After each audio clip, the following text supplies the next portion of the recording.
happening, everybody? Welcome to Backyard Battlefields. As usual, we have a member that's running a few minutes late, but that's, I guess, to be expected. So, y'all know me. I'm down south 77, aka three-star draw, and you know my buddy sitting over there, the crazy. Oh no, the eccentric Canadian, crusty old crow. What's going on, buddy? Hey, buddy, you doing good, man? How are you?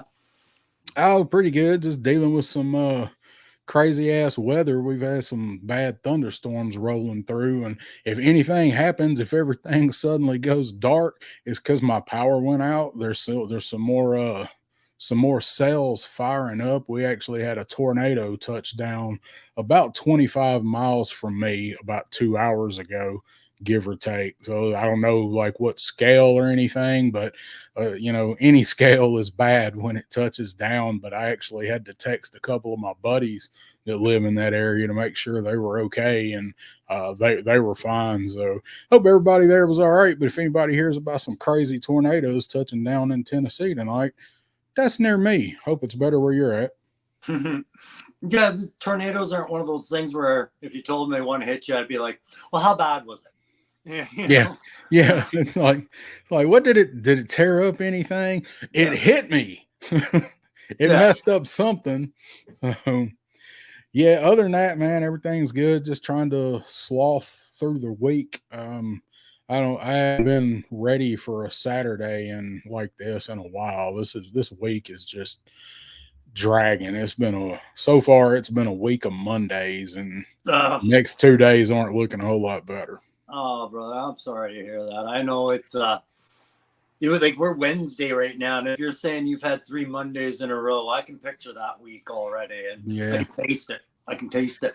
Yeah, Thursdays are usually a pretty decent day for me because I got one place I go on Thursday that's it's cool as hell. I'm friends with the dude there, my contact there that I see, so I get to hang out with him tomorrow, and he's funny. He's the guy that I got the mesh for my death cage from. Oh, right, yeah. He's the maintenance supervisor at some apartments, and they scrap everything. So I hang out with him. He's funny as hell. So nice, yeah. Thursdays are my cheer up day too. Thursdays are my fig day where I go see myself. Yeah, you gonna do a video tomorrow on your hunt? We'll see. I actually I might have to, if they don't have my scarlet by tomorrow, I'm probably going to skip fig day because I did get some new figs today to review that I can do tomorrow instead.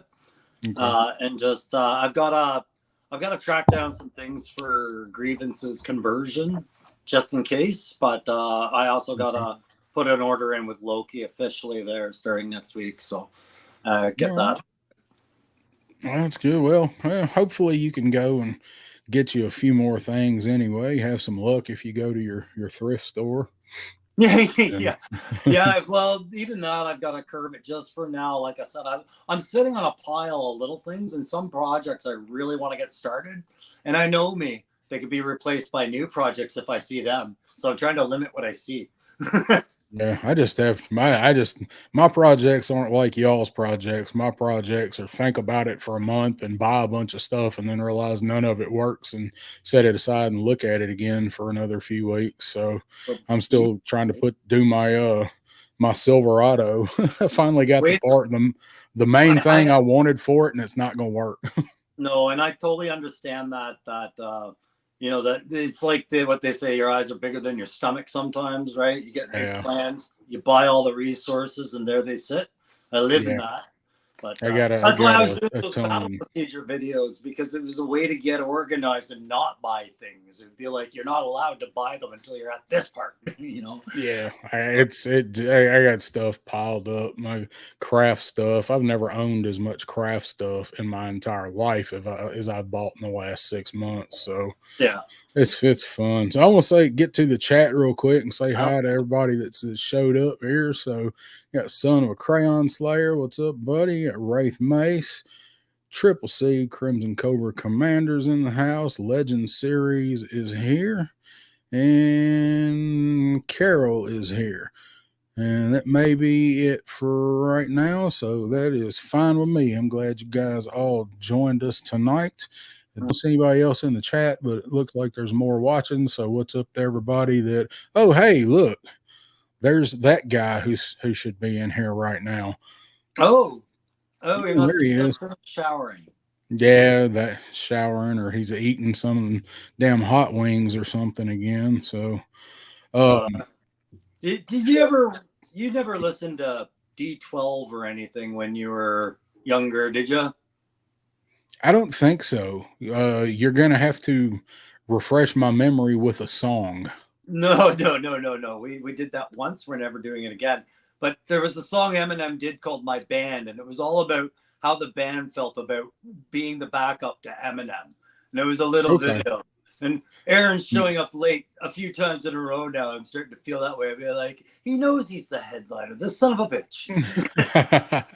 So, okay, well that rings a bell then, but I don't particularly remember any of the Yeah. stuff. But yeah, that all comes together. That rings a bell a bit. Yeah. Oh, there's Bobby. Bobby knows it. Yeah, but my salsa. My salsa. Yep. Yep. Bobby Yeah, knows it. Bobby knows it. My son loves that song now. He hated it when he was younger. That's funny how that happens to most of us, because a lot of the music that I listen to now is stuff that I didn't listen to then. I talked about that when I was on with punk. Like, there's a lot of stuff that I think I just refused to listen to because everybody else liked it, and turns out some of it was really good. Yeah. So That's how I was that way. Yeah, Motley Crue was like that for me. Like growing up Yeah, as a kid, I refused to listen to the Crue. yeah, Go ahead, fast forward to when I'm like 48. Oh yeah, now I'm kickstarting my heart. Like yeah. it's go.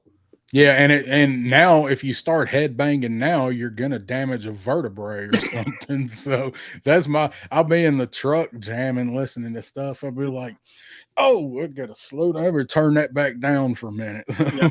Ah, my freaking hearing aid. Yeah, like, oh damn it. Then you actually think about, like, I can turn this up even louder if I just put something in there to block that high pitched whatever it is. I'm like, oh, I can't let anybody see me riding around like that. Do you ever wear your Bluetooth with music when you're out shopping and you accidentally catch yourself being a little too into a song? No, I don't. I don't do that. No. I make it a point not. I mean, I'll have it with me, but I'll tuck it under my shirt or something. Like, Yeah. I hate being on it in public. Now, people that are, I appreciate it. Oh, I Versus the people, these assholes that walk around with speakerphones in the middle of the grocery store talking about, what such and such did last night. You can't oh yeah. believe the last episode of the show you watched. So I appreciate the people that do, but I try not to wear mine in No, public. I was doing it last week when I was shopping on Thursday. I forgot I had my earbuds in, and I can't remember. I think it was like, oh god, I want to say it was like a White Zombie, Thunder Kiss 65 kind of high intensity song, and Oh it felt yeah, my head kind of going like this, and then I realized what that looks like when you're walking through a store and somebody's just right. yeah, I felt like yeah, Christopher Walken in that music video. Like, I'm just dancing, guys. Don't worry yeah. about it. Yep. So it's up to Cobweb Collector and Loki Wartooth just come in. So what's Hey. up, guys? Glad y'all are here. We got some heavy hitting streams that are going to be on here in a little while. So if anybody wants to go listen to those, we're not going to be offended, but we're not going to stop. So Yeah, but yeah. it's Toy kind of mood zone, and they're going to have a good one tonight, and I'm going to have to listen to it tomorrow. I'm going to have to listen to the replay of that. Yeah, I'm gonna be in the same boat, looking for that one in the morning, probably. Or if you guys end before I'm ready for bed, I'll just watch it after. Who knows? Yeah, Maybe they'll go later than us. I have no idea. yeah, they may. Who knows? Yeah, I don't. So yeah, we talked about that before. Like, all us, and then I've talked about it with Pop Blender, and everybody in the chat has talked about it or been part of it at some point, talking about if you're going to stream and you're going to do content, but especially if you're going to stream, you're going to be on when somebody else is on. That's why you've got a good time slot for when you usually do yours, Crow. Well, Because it's the demographic I aimed for, right? Like I'm looking for the guys that are like, I'll take everybody who's joking here, but I mean, like usually it's guys my age, your age, in that bracket. We're already up at that time, but maybe the rest of the family doesn't need us. So yeah, I don't like to get up early on Saturdays. I miss the days when I'd be up till 4 Friday night and go to bed and sleep till noon or 1. yeah, I can't do it. I'll be up. I was up till last week. I was up till like 5 in the morning, and when I got on with you, I set an alarm because I wanted to get on with you. Invited us on, and I wanted to get on with you. But man, I had to take a nap that day. oh yeah, no doubt. Like I don't know, man. There comes a point 45 or on where your sleep schedule just says screw it. I need half of what I used to. I'm just not going to tell you when I need it. It don't matter how much you get or when you get it, you're gonna be tired either way. So yeah, you're just gonna stay tired regardless either way. Yeah. Oh yeah, it's I don't know, man. I've always had insomnia, but I don't like really do anything to fight it anymore. I take medicine. I've mentioned that. I take Ambien, and a lot of people's got horror stories with Ambien, but if I don't take it, I don't sleep. I may not stay asleep, but I don't go to sleep if I don't take it. Like I'll take my target bedtime on an average night is 11 my time, 11-ish during the week. And I have to take that stuff at like I usually take it about 9:30 Right. and give it some time. Yeah, and you're supposed to take that medicine on an empty stomach, but I eat so late that let's be honest, I'll snack, so I'm never gonna have a damn empty stomach when I take it. So Yeah. I won't eat a meal, but I'll snack all day, especially if there's meds. Like they'll tell you, have your meal. I'll be like, no. We'll do this my way. Yep. Yeah, Do it my way. So well, you had anything else going on? Anything major happening? The sleep thing was one that I dealt with for years. They had me on Zoplicone, which I don't know if you ever dealt with that. That's the little blue houses. And that stuff, you become dependent on it. So as soon as cannabis became legal out here, and we had to wait for it to become legal in the military, but as soon as that was there, I got rid of that, and that kind of balanced out the anxieties enough where you could start sleeping. But it's interesting how many guys I know that they're all the same way. Like, yeah, man, I didn't get to bed till 3. You know, it's like, oh, type of people we are, I guess. But yeah, so me, the power of the force. I've done mine. Aaron's done his, and yours is. Mine is not until the 21st. Oh, mine's like 2 more weeks away. So far away. Yeah, it is. It's a far, far away. But not long ago. Yeah, far, far away. Close, because I'm pretty much done with it. I've got to finish up one little part of the intro. I don't like very beginnings of my intro. So, but the video, the main part of it is done there. So that's a really but I'm doing 2. Like I'm doing 2 videos, and I've got to finish the other one. I've got shh, children, quiet. I'm telling Charlie to. He's coming down the hall screaming. I'm gonna have to shut that door in a minute. Sorry, I'm late, guys. I suck. You're all right. You're all right. We figured you was doing some more invoices so you can make all that money and give people shit. I just suck, man. That's all there is to it. Are you wearing Axe? It's Savage. I can smell that. Savage. That's the Johnny Depp one, isn't it? It's for dudes. Yeah, it's the Johnny Yeah. Depp. I don't. I'm gonna try to turn up my sound. Hopefully, I don't. Wow, you hear Missy? What's going on? Hang on, guys. I'll shut the door and give us some privacy. And down south, you were saying you've got 2 videos on the go, eh? Yeah, I've got my main one that I'm doing for my figure is it's done. I got to tweak the intro a little bit, and then my second one that I'm doing, that one is going to be like National Lampoon Mel Brooks or something. So that one I've got to work on that one a little bit, and I've got to finish. I've got to actually do some construction on something. So, but I got to talk to Punk, find out when he wants me to do that second one. But I mean, it's going to be sometime between the 22nd and the 31st. So, but I'll be done with it by then. Is each video a half hour or an hour? Or? No. I was actually going to do them together. Yeah. But it would, you know how my videos are. It would be too long if I did them together. I think I could keep them funny where people may watch them both together, but I'm going to split them up because it would just be too much at once to do one video. Now he may give me, he may want me to do it right after, like at 8, and then the next one at 8:30. I don't know. I hadn't even really talked to him about it. He just knows I'm doing 2. So, and if that's the way he wants to do it, that's fine. I think my first one's going to be roughly 20 minutes, give or take, depending on what I get the intro down to. Look at that. What Loki got today. It's a good pickup. Oh, hang on. I got to put my reading glasses on. he's right under that. I secured you, son of a bee. That's awesome. Nice. I secured 00 snake eyes. Yeah, you did. Nice. Yeah, that was awesome. That's a good one, Loki. Man.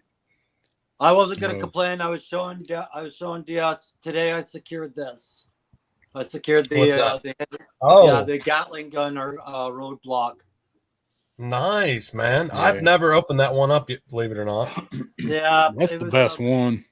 It was part of a deal, and I was like, "Oh my god, that's in there." Okay, sure. What's up, Dreadnought K6? He just come in. So what's going on, buddy? Good to see you showing up. My comments just finally popped up, so I can read the comments. I don't know what's up with my computer. I'm getting a new one though. Are you? I'm gonna get one of those minis. Mini what? It's like a mini computer. My son got one that had some deal going on. They're like mini gaming. They're really good computers. I forget the name of them, but he showed me he showed me what they were. I don't know a lot about computers to talk computer knowledge right now, but and it was super small, man. It was like this size, like you could take it with you. As long as you had a screen and whatever, some internet, you could just take it Is it Windows based? Is it a Windows? Because I don't know enough about them to know exactly what it is either. They did come with software, man. I'm not, or whatever, normally needed for a computer. But you're talking to. I'm an electrician, man. I'm not no damn PC guy, but it's a mini PC. I'm gonna bring it up now, man, because it is very interesting. He paid like $900 for his, but he got the gaming version. So. Oh yeah. Well, I mean, I know a little bit. Pop Blender's way more knowledgeable about them than I am. But I mean, I know enough to know kind of what I needed for what I wanted to do. But as far as like building one and stuff, I put some new memory in it. That's about as far as I can go. There's no way. I could build one. There's no way. It's the Elite Mini UM730 XTX, man. And they are wicked. They're small. Nobody text me any provocative messages right now, please. And how much are they, Aaron? What's that going to run, Aaron? They range from like like I said, his was 900, and you can get versions like down to like 450, 500 area. But they have other models and makes that are cheaper. I did look at it on Amazon, and like you can get a mini for like a couple $100. I'm just reading the chat, and I'm just wondering if it's worth trading a hiss for it, because there seems to be a lot of people looking for hisses in the chat right now. All right. I'm looking for a 3D printer. How about that? You guys want to trade some 3D printers? Oh, I got a filament dinner resin I've never opened. I'd trade you in a heartbeat. Oh, that's right. I sold have mine. some, Crow. Yeah, never unpacked them. Man. I didn't have a resin though. Mine was just a regular old beginner one, and I could never figure it out. Like I spent so many hours trying to figure it out, and that's what I want to do. I just wanted to print stuff for my Joes. That's all I wanted it for. Oh yeah, that's all. That's what we all want, you know. Yeah, and I just could never. I had like 6 or 7 successful prints on mine, but I never did get it right, and it takes so much time. Not just setting it up and, getting it level and everything like that, but just watching it, like getting it going and make sure it sticks and all of that. And, you sit there and let it go for 2 or 3 hours and it's fine. And you come back, you go to bed and wake up the next morning and it's broke loose and you got spaghetti all over the room. I just got frustrated with it and I set it aside and was like, I'm going to have to go back to this later. And I never did. My friend Sydney was telling me, man, and I'm looking for, you guys see me looking around. I'm looking for my damn helmet. She said that, before she could print out, stuff like this good of quality as far as the helmet and big pieces like this, like she really had to get her machine dialed in and set right. And man, has she come a long ways, but it's trial and error, man. It's definitely a lot of you gotta mess with it. Trial and error, I'm sure. I gotta let the chat know right now. Look, that wasn't a legitimate. This is what he's willing to trade for his tank. I seen Woody 222. He's like, give everyone his tanks for Christ's sake. Just send everybody a hiss. There's a message from the Mormon group in Boston saying they have the resins. They want the hiss. Like, everybody's getting 3D printers, Aaron. 3D printers for everyone. It's coming right your way. Oh, it's awesome. Oh, shit. Listen, I'm the first one to get the hiss tank. That's when I release his family.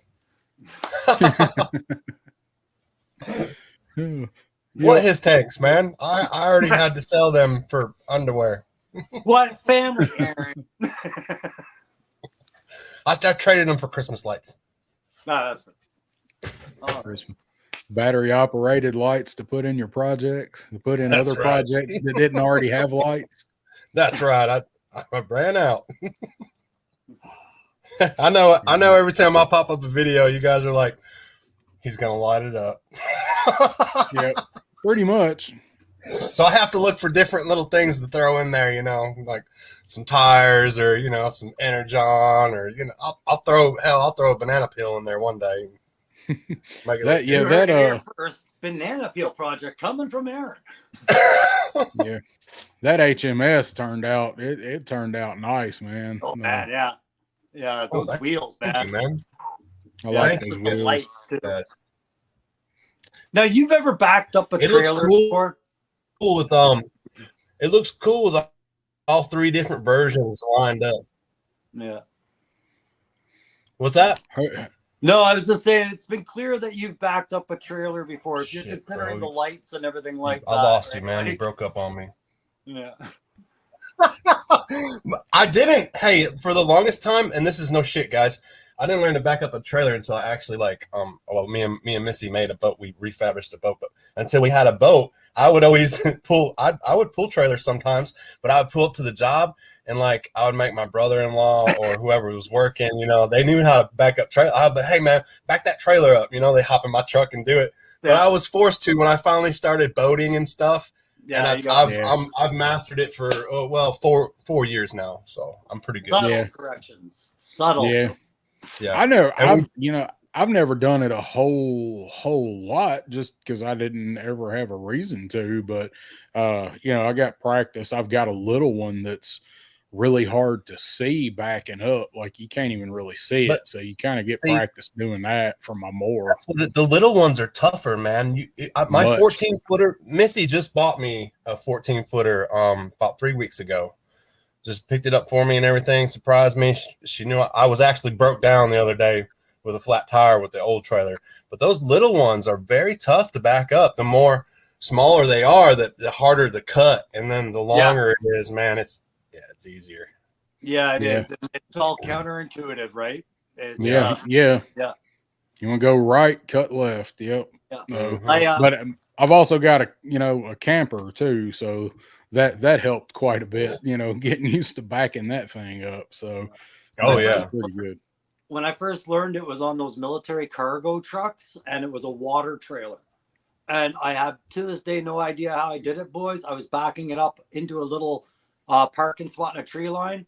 Somehow I got this thing wedged between a tree that was in the shape of a V. We don't know how I shimmied the wheel in there, but we couldn't get it out. Like, I'd pro do this, damn it. yeah, they're like, it shouldn't have happened this way. Ground guides would have helped, Oh, that's great. What's up, War Chest? Full toys, I see you, buddy. What's up, man? Thanks No, for stopping by. Dreadnought K6, I'm just ribbing you, buddy. I know we're not, I didn't mean to make you feel like we were isolating a talk between you and Aaron. We know you were asking anyone and everyone, as is everyone and anyone, right? So, Dreadnought. Oh, okay. Yeah. Sorry, buddy. Yeah, about the hair swear. No, it's way back up there.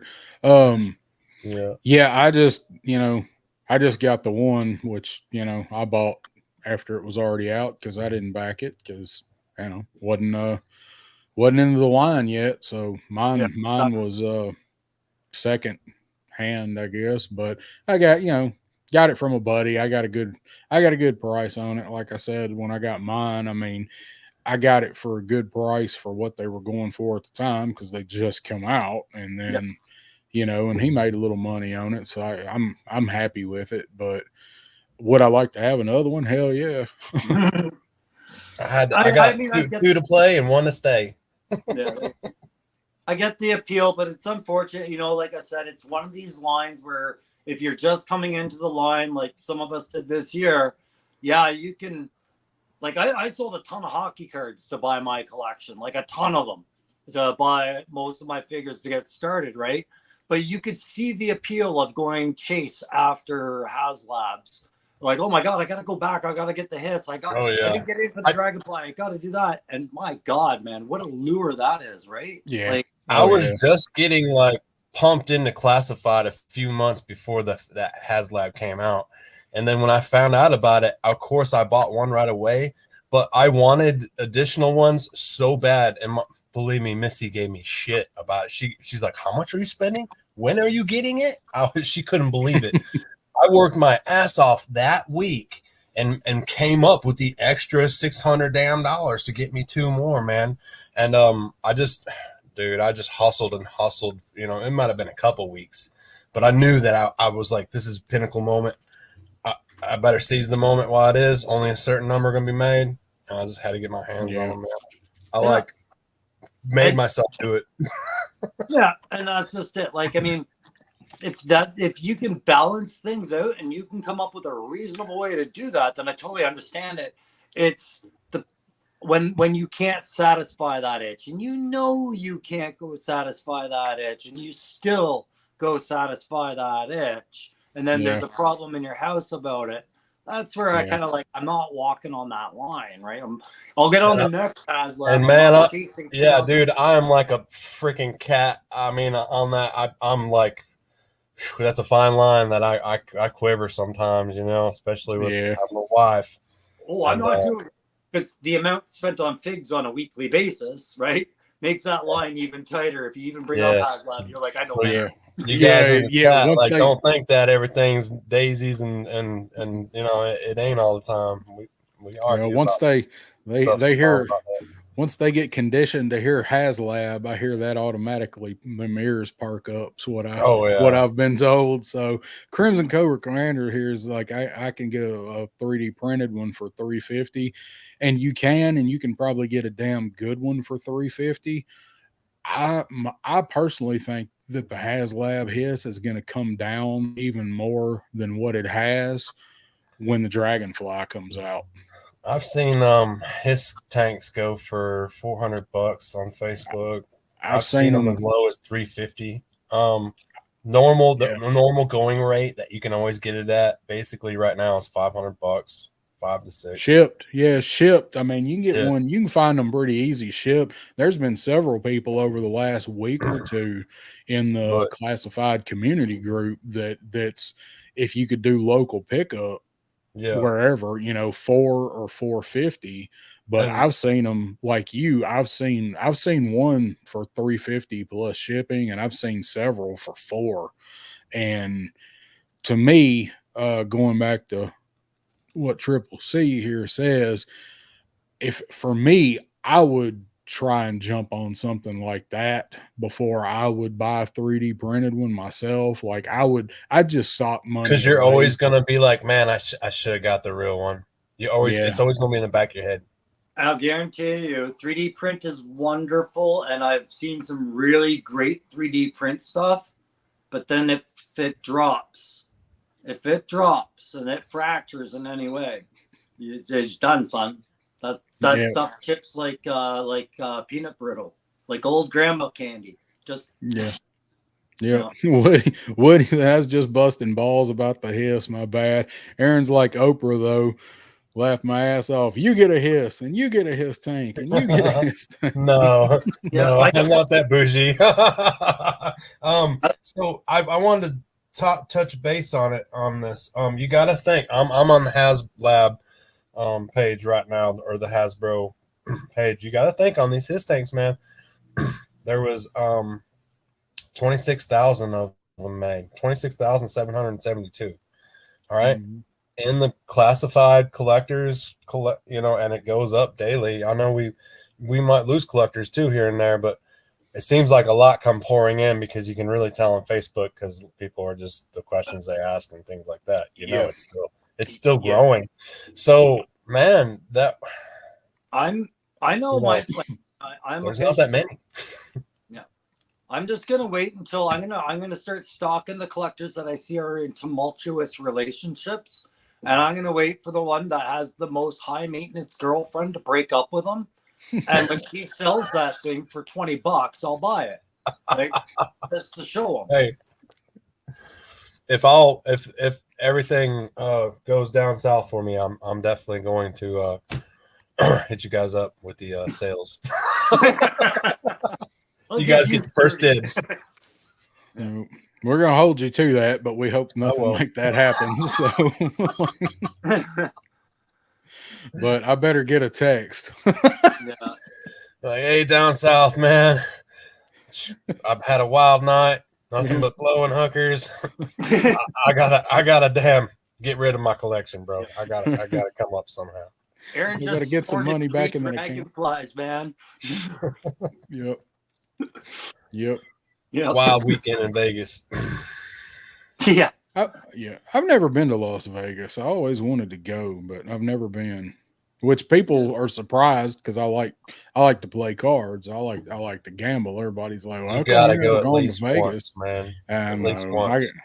I got some buddies that go about every. They go about probably every 2 or 3 years. They usually go to the SEMA show when they have the big SEMA show out there.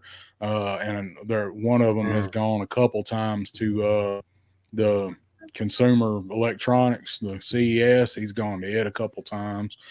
But I want to go. I just had never Missy went to the Magic Mike. Oh, really? No. She's seen Magic Mike show out there. I didn't go. I regret it, but I'd go. No, I went to Vegas with her, but go ahead. Ain't no way you went with her. I'm sorry. Hey man, I have a theory on some stuff like that, and this is funny. I got this joke with my best friend here, and it's always like if we ever find out that New Kids on the Block is doing a cruise, like one of those cruises that the bands do, we're going Yeah. on it because you know how many damn divorcees are going to be on Oh it, my god, yeah. You got the right and it's stuff, and it's the baby. same thing. It's the same thing going to that Magic Mike show, man. You might have to sit through it, but you know how many brides parties are probably in that thing? How many bridal shower parties probably sitting there watching it? So, and Cougar scratches all over the deck. he and I, he and I were actually talking about this earlier this afternoon because New Kids is actually coming here. They're going to be here in June or July, I think. I said, man, I said it's not a cruise, but we should apply our theory and just go to that concert because I'll it's do like it, man. I'll sing with you all night, dude. oh, I ain't doing no singing. I'll bust a But move, some man. slinging. I remember New Kids when they were actually New Kids on the Block, and I would have killed to get them all on a boat back then. Now they're getting on a boat, those sons of bitches. Oh. We would have launched that boat and sunk it, right? Oh, bro, if Yeah. you had like little Sally Sue over from elementary school, you know, 6th grade maybe or whatever, and she seen your New Kids poster on the back of your door, oh, dude, you were in. Is that how you did it? Oh, bro, once I seen that, I was like, yeah, baby, I'm in the New Kids. Yep. Dreadnought says, Little finger. oh, menopause. Yeah. You know, Dreadnought K6, you sung it. He said menopause. The O is for ovaries. Mine don't work. That's all right though, because yeah, I don't mind. That's better. That's better in the long run at this point in the game. But you know the worst part is that guys like Donnie Wahlberg, he's still thinking he's going to be able to hit the under 20 market, right? When it comes to groupies. Yeah. Well, I don't know. Danny probably is. I don't know about Donnie. Donnie's probably not, but Danny probably is. Danny's like, I got to use I'm this just to my advantage. disappointed. I thought You guys Donnie know their was names? You know, I'm sure Donnie's actually not showing up. They're probably just getting some meth head kid from LA to come in and fill in for him because Donnie's too good for this. He is. Yeah. There's You know, like- yeah, you're probably right. I would be surprised. When he did Band of Brothers and Sixth Sense, I was like, you're done with New Kids. It's good. It's in your past. You know, Danny, Jordan was the one all the girls like. Who was the other ones? It was like Leroy and Marcus or something. Those are the only three I even remember. Those brain cells are way too far gone. I will never remember. They're mixing bands now. Yeah. Donnie's married to Jenny McCarthy, I guess. I think. I just had poster, man. Yeah. If he's married to Jenny McCarthy, he come out okay. You're right. That's awesome. Dreadnought K6 followed him, man. It's like he's been following their life history. Yeah, that's his number one stream on Spotify. True fan, baby. My stepsister had her wallpaper.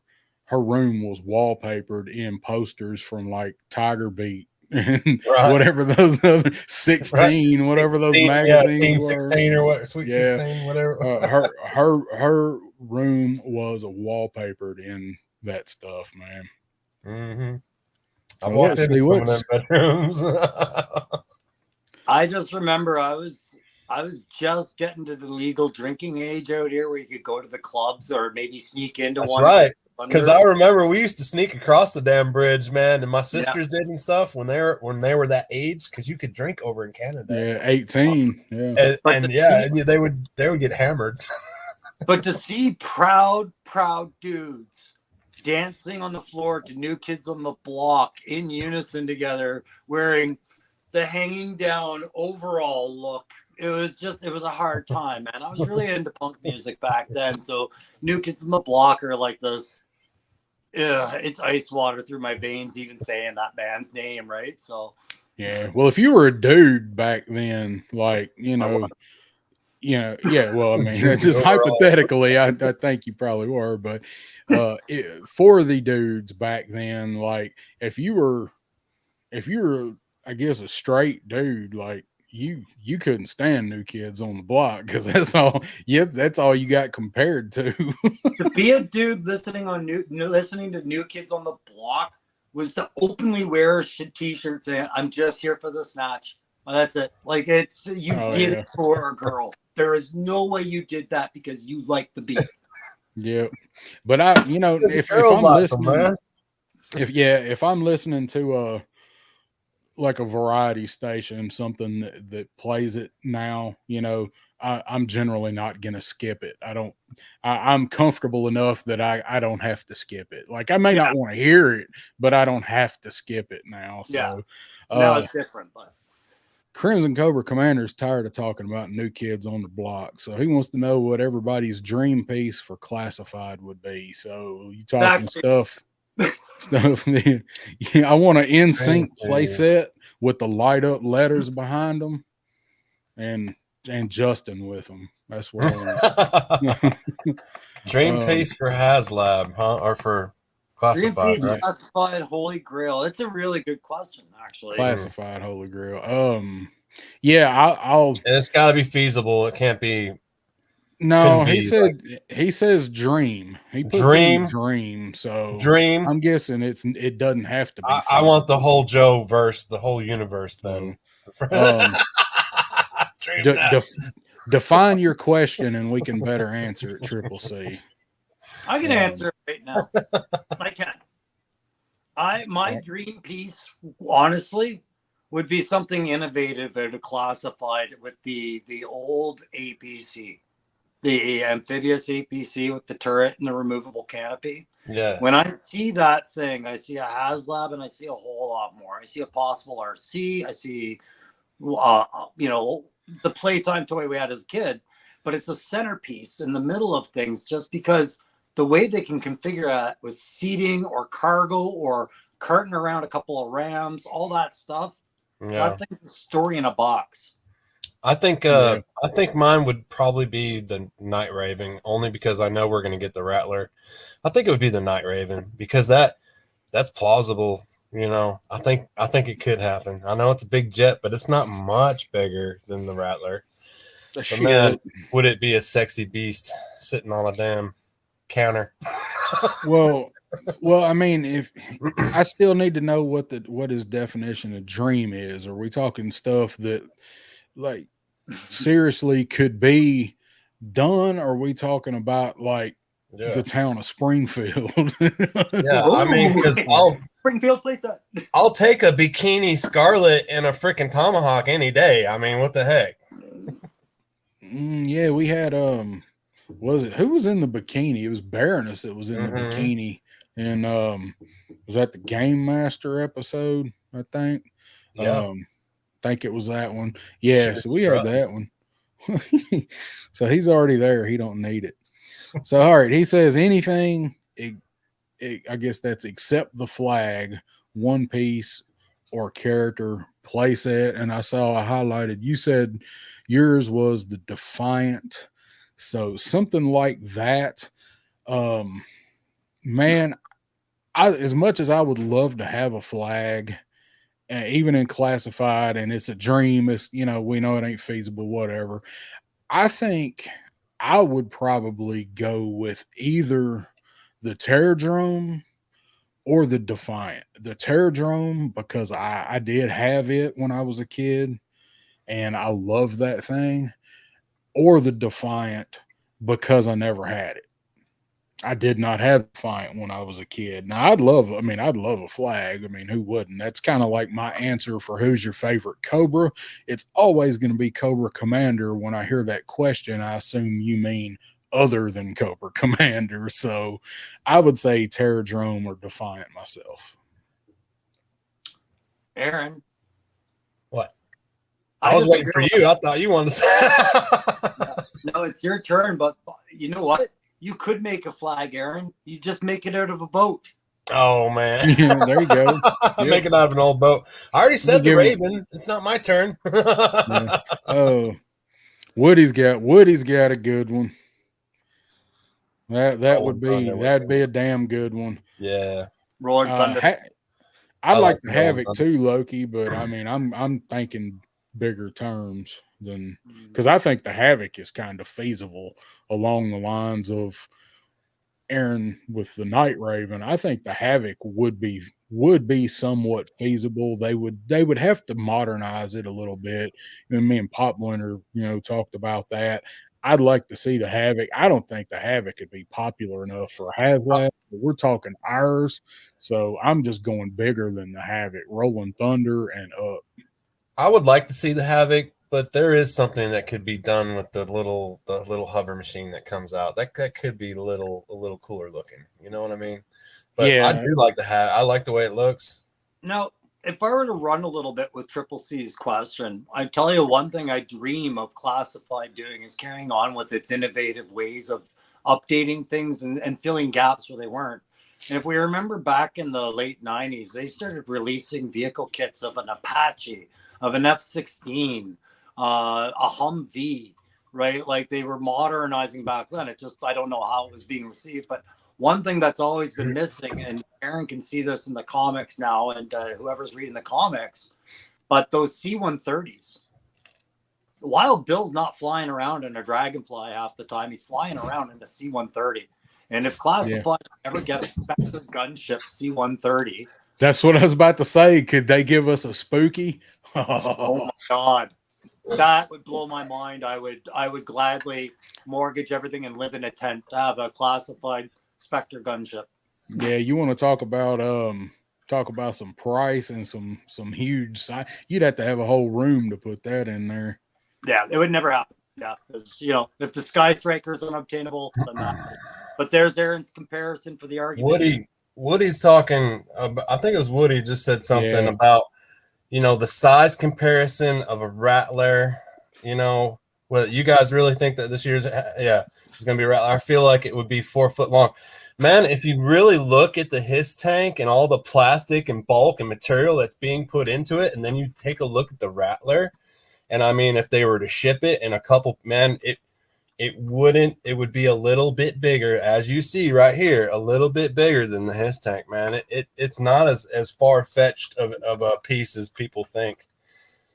They can downsize and get it pretty accurate. Of course, it's going to be bigger than the his tank, but not too much, man. It's really, and honestly, that's why I want to see that price point somewhere at the same area, possibly, maybe lower. I don't know, because I believe that the amount of material that goes into making this, and we already got the his tank, is going to be the same with this. So let me show you what I think real quick. They could do the Rattler. They could do the Rattler for $350. $350. $350, and I'll buy 3 of them. I think the Rattler would be $350. Oh, where'd Crow go? We lost a Crow. Oh, he might have had to take a break for a second. So, yeah, I think, me and Pop did a stream on that. I think the Rattler is feasible. I still say it's the hydrofoil this year. I still think it's going to be the Moray, but I could, of course, be wrong. We're just theorizing, but there's more plastic in that than there is in the Rattler or the Hiss if they're going to do it scale size. So, I don't know. Who knows? I know one thing though. I'm tired of not getting any hints on it, because I think we got hints last year before the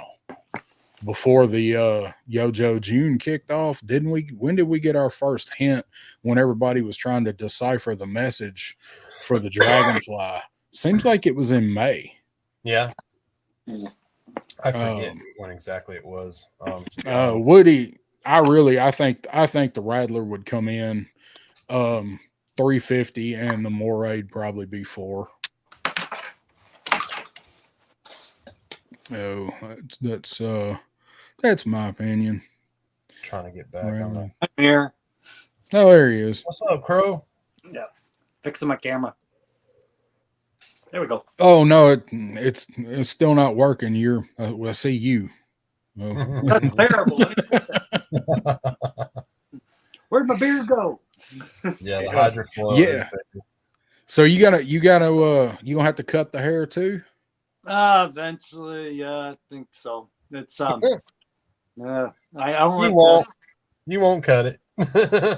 Well, I might be doing some work with my son's cadet corps. So That's what I was gonna say. That's what I thought you mentioned. You needed to trim up for that. I remember the first time I had to cut my hair. I was on Trustee. Let's see, I was looking at, I think it was 6 months. I cut my hair, went on Trustee, and cut that down to 3 months. Back in my glory days. This was how I had it in college, and now I'm over it. So I miss having short hair. I'm gonna cut it at some point, but I'm lazy. I mentioned she gonna go to Canada to do it. That would be an expensive haircut. I thought $20 was too much at Great Clips. Hey, I'm worth it. If you come on over, you still got the long hair. She'll cut it, bro. Yeah, brother. Hey, I mentioned mine.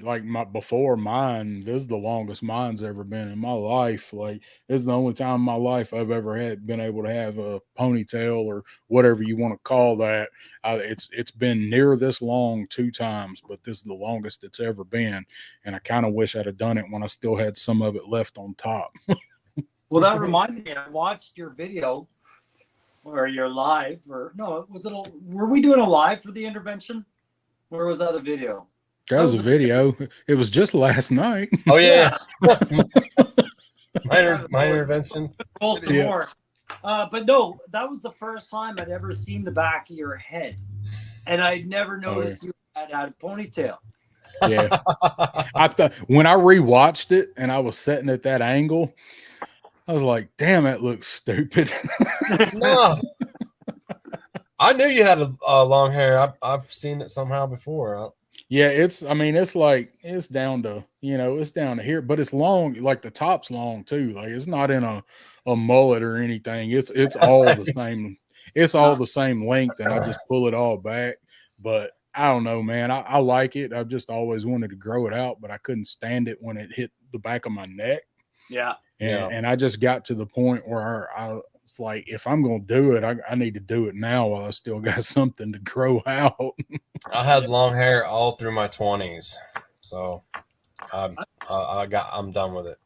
Yeah, I just don't like waking up with it in my mouth. That's what she said. It's a lot of maintenance, man. I'd rather have the short hair, maintenance free. Put the hat on and go. That's pretty much, that's the way my whole life's been. It's like, I don't have to do anything. People talking about having to do something to their hair in the morning. I just wake up, throw a hat on. I didn't own a hair dryer until about 4 months ago. I didn't need it. And I still mostly only use it for heating up figures. I was gonna say, we all know what it's for. It's not even in the bathroom anymore. It's over here. Why'd you leave it in the bathroom? Because that's where I take a shower. Yeah. Well, I don't have a fancy heat dildo. I've just got a regular hair dryer. Wow, that would hurt. That thing gets hot. Aaron's lives have gotten really weird. I'm sorry. Eventually, I'll lose all my subscribers. No, he'll just get a bunch of new ones that are different. That's all. I'll have to move to Canada. You get a whole new demographic. Yeah. It's awesome. Loki says his hair is the middle of his back. It's a 3-foot mohawk. It's not a mohawk. That's a mane. It's an airstrip. That's all it is. Yeah, I had a mohawk for a while, and I grew it out. When I did grow it out, and it got long as shit. But mine, it stopped. Like, it didn't go all the way down. It stopped at like whatever the back of your head starts to slope, whatever that's called. That's where mine stopped. But I did grow it out, and at St. Patrick's Day, I'd put green gel and hairspray in it and spike it and shit. I just got kind of tired of it. I Did do shit like that. you buy any toys today, Aaron? Most recent about the whale. So Well. Yeah, it's at the bottom there. He says, I love the whale. I'm not sure we'd get one. It would take up too much room. Absolutely. That is the biggest problem with the whale. But you want to know something? I don't think that son of a bitch would cost as much as you think it would. Because that bastard was hollow all through. Right? But yeah, it would be a massive piece. But again, if HasLabs keep selling on track and they keep bringing them up $20 to $50 each time. Yeah. I mean, I'd love to see whale myself. Whale is one of my favorite Joe vehicles. I love the whale, man. I love Cutter. I want a classified Cutter so bad. Cutter was just, I always thought Cutter was cool. And I didn't know anybody that talked like Cutter because he's from Boston. I didn't know anybody that sounded like Cutter. Turns out it's just Woody with a sore throat. Oh, you mean Deep Six? Yeah, the Deep Six and Cutter, like they slowed Cutter way down. They had the same dude read the lines and they slowed it way down for Deep Six. But I thought Cutter was a cool figure and I love that whale. But man, it has so many easily lost parts. So I was thinking on that actually the other day, and I meant to bring it up when I was talking to Aaron as well. So when we talk about Hasbro, and they almost arrogantly say, you'll never see what we're doing coming. Everything's on the table. You won't even be able to guess, right? All the focus goes towards vehicles and HasLab, right? But we know that they can do business with other different lines. They can bring in a retro line. They can do this. When you walk around a toy store, if you go down the aisles, you go basically wrestling figs over to the Joe and the DC stuff and the Teenage Mutant Ninja Turtles and everything. If you go past that, you go Hot Wheels. And then what do you come across, Aaron? Because you used to collect them. RC stuff, right? Oh yeah. The RC line. I still walk through it every day. And this is where I'm saying Hasbro has a vein of market that they could look at. And that's instead of making high quality, detail oriented HasLabs for big vehicles, what they can do is master the shell and the appearance, make it hold figures, maybe put a couple of turrets, RC vehicles. Better yet, they need to team up with a really good RC company like Traxxas or something like that and have the shit like nice, like 45 mile an hour, 4-wheel drive, nice RC. And that would go through the roof. I don't know how much what's that? I don't know how much the Joe market and the RC market cross over for adults. I know that I would love to see a crossfire. The RC market is huge because I've been sucked in it around Atlanta. It is huge. People will spend thousands of dollars on a single car. Yeah, it's insane. I worked with the dude that. Yeah. I worked with a dude one time that was real big into it, and he had a bunch of real expensive stuff. That's all he bought. That was his hobby. There's an X-Max box sitting right behind me. There's a few shops up here, and there's a massive subculture of crawler vehicles where like guys do rock crawling on an RC level to the point where even if they get stuck or flip their RC, they have to do recovery with other RC vehicles. Like there's a big culture for that, and the military vehicles are usually veterans investing $1,000 into a remote control tank that's the size of a lawnmower, right? So if you scale that down, you could see maybe there would be an appeal for, say, an Awe Striker that goes like 30 miles per hour, could do cross-country tricks and stuff like that. But you know what I mean? But they'd share a risk. It wouldn't be Hasbro just taking it all. It would be them and that company they bond with. But the sales would affect both. Yeah, I want to touch base on that for a second down south. You threw this up there. It's a Crimson Cobra Commander. He said, "How many years do you think you have left? Because eventually they'll run out of characters." Crimson Cobra Commander, they eventually will run out of characters. The line will come to an end. Maybe they'll come out with new things after that, but here's what I know that can be like a depressing feeling, like eventually this will stop, eventually this Joe line will stop or whatever, but always hold the fact that you will always have play with your toys like we do. We make new stuff for them, we set up new scenes, Yeah. so just be joyous, glad that we have all these characters to have, and that'll necessarily, that's the way I look at it. Like, even though I know the line will eventually come to a close, I still have all these adventures and scenes and dioramas that I can build, and it'll be never ending for me, because I will always play and create, and I'm just glad I have the tools, the characters to like make me creative. Yeah. And I pop my answer up to that. If they did slow the release down on some of them, and they ever tapped into comic themselves instead of pushing it off or whatever, going the retro line went into a sub line with characters that they haven't made before, rather than letting another company do them. If they did them themselves in 6-inch scale, if they did that and they started getting into comic characters, it could go for a long time. As long as our age group is still alive, they could keep this going with what we know. Because you think about all of the tertiary characters from the comic, there's a plethora. I mean, you've got, what is a plethora? You've got, hell, all the Freds, Captain Men, the Jugglers, Quinn. I mean, it just keeps going. And if they did that, we'd buy the shit out of them. Yep. Did you ever hear of Pale Peony before? Nice. Right? That's well after. That's what we're talking about. The sublines. Okay. There. Show her off again. Plug. Oh, there. Yeah. I got to charge my phone now. But no, you can put me back off of the single screen. I wasn't trying to do that.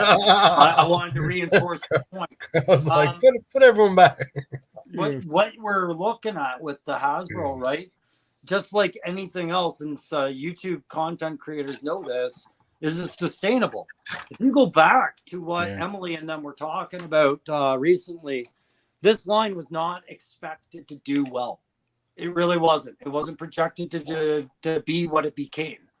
Right. So if you're a company that's, playing that market, you're not dealing in, well, then we're going to make this a 10-year line.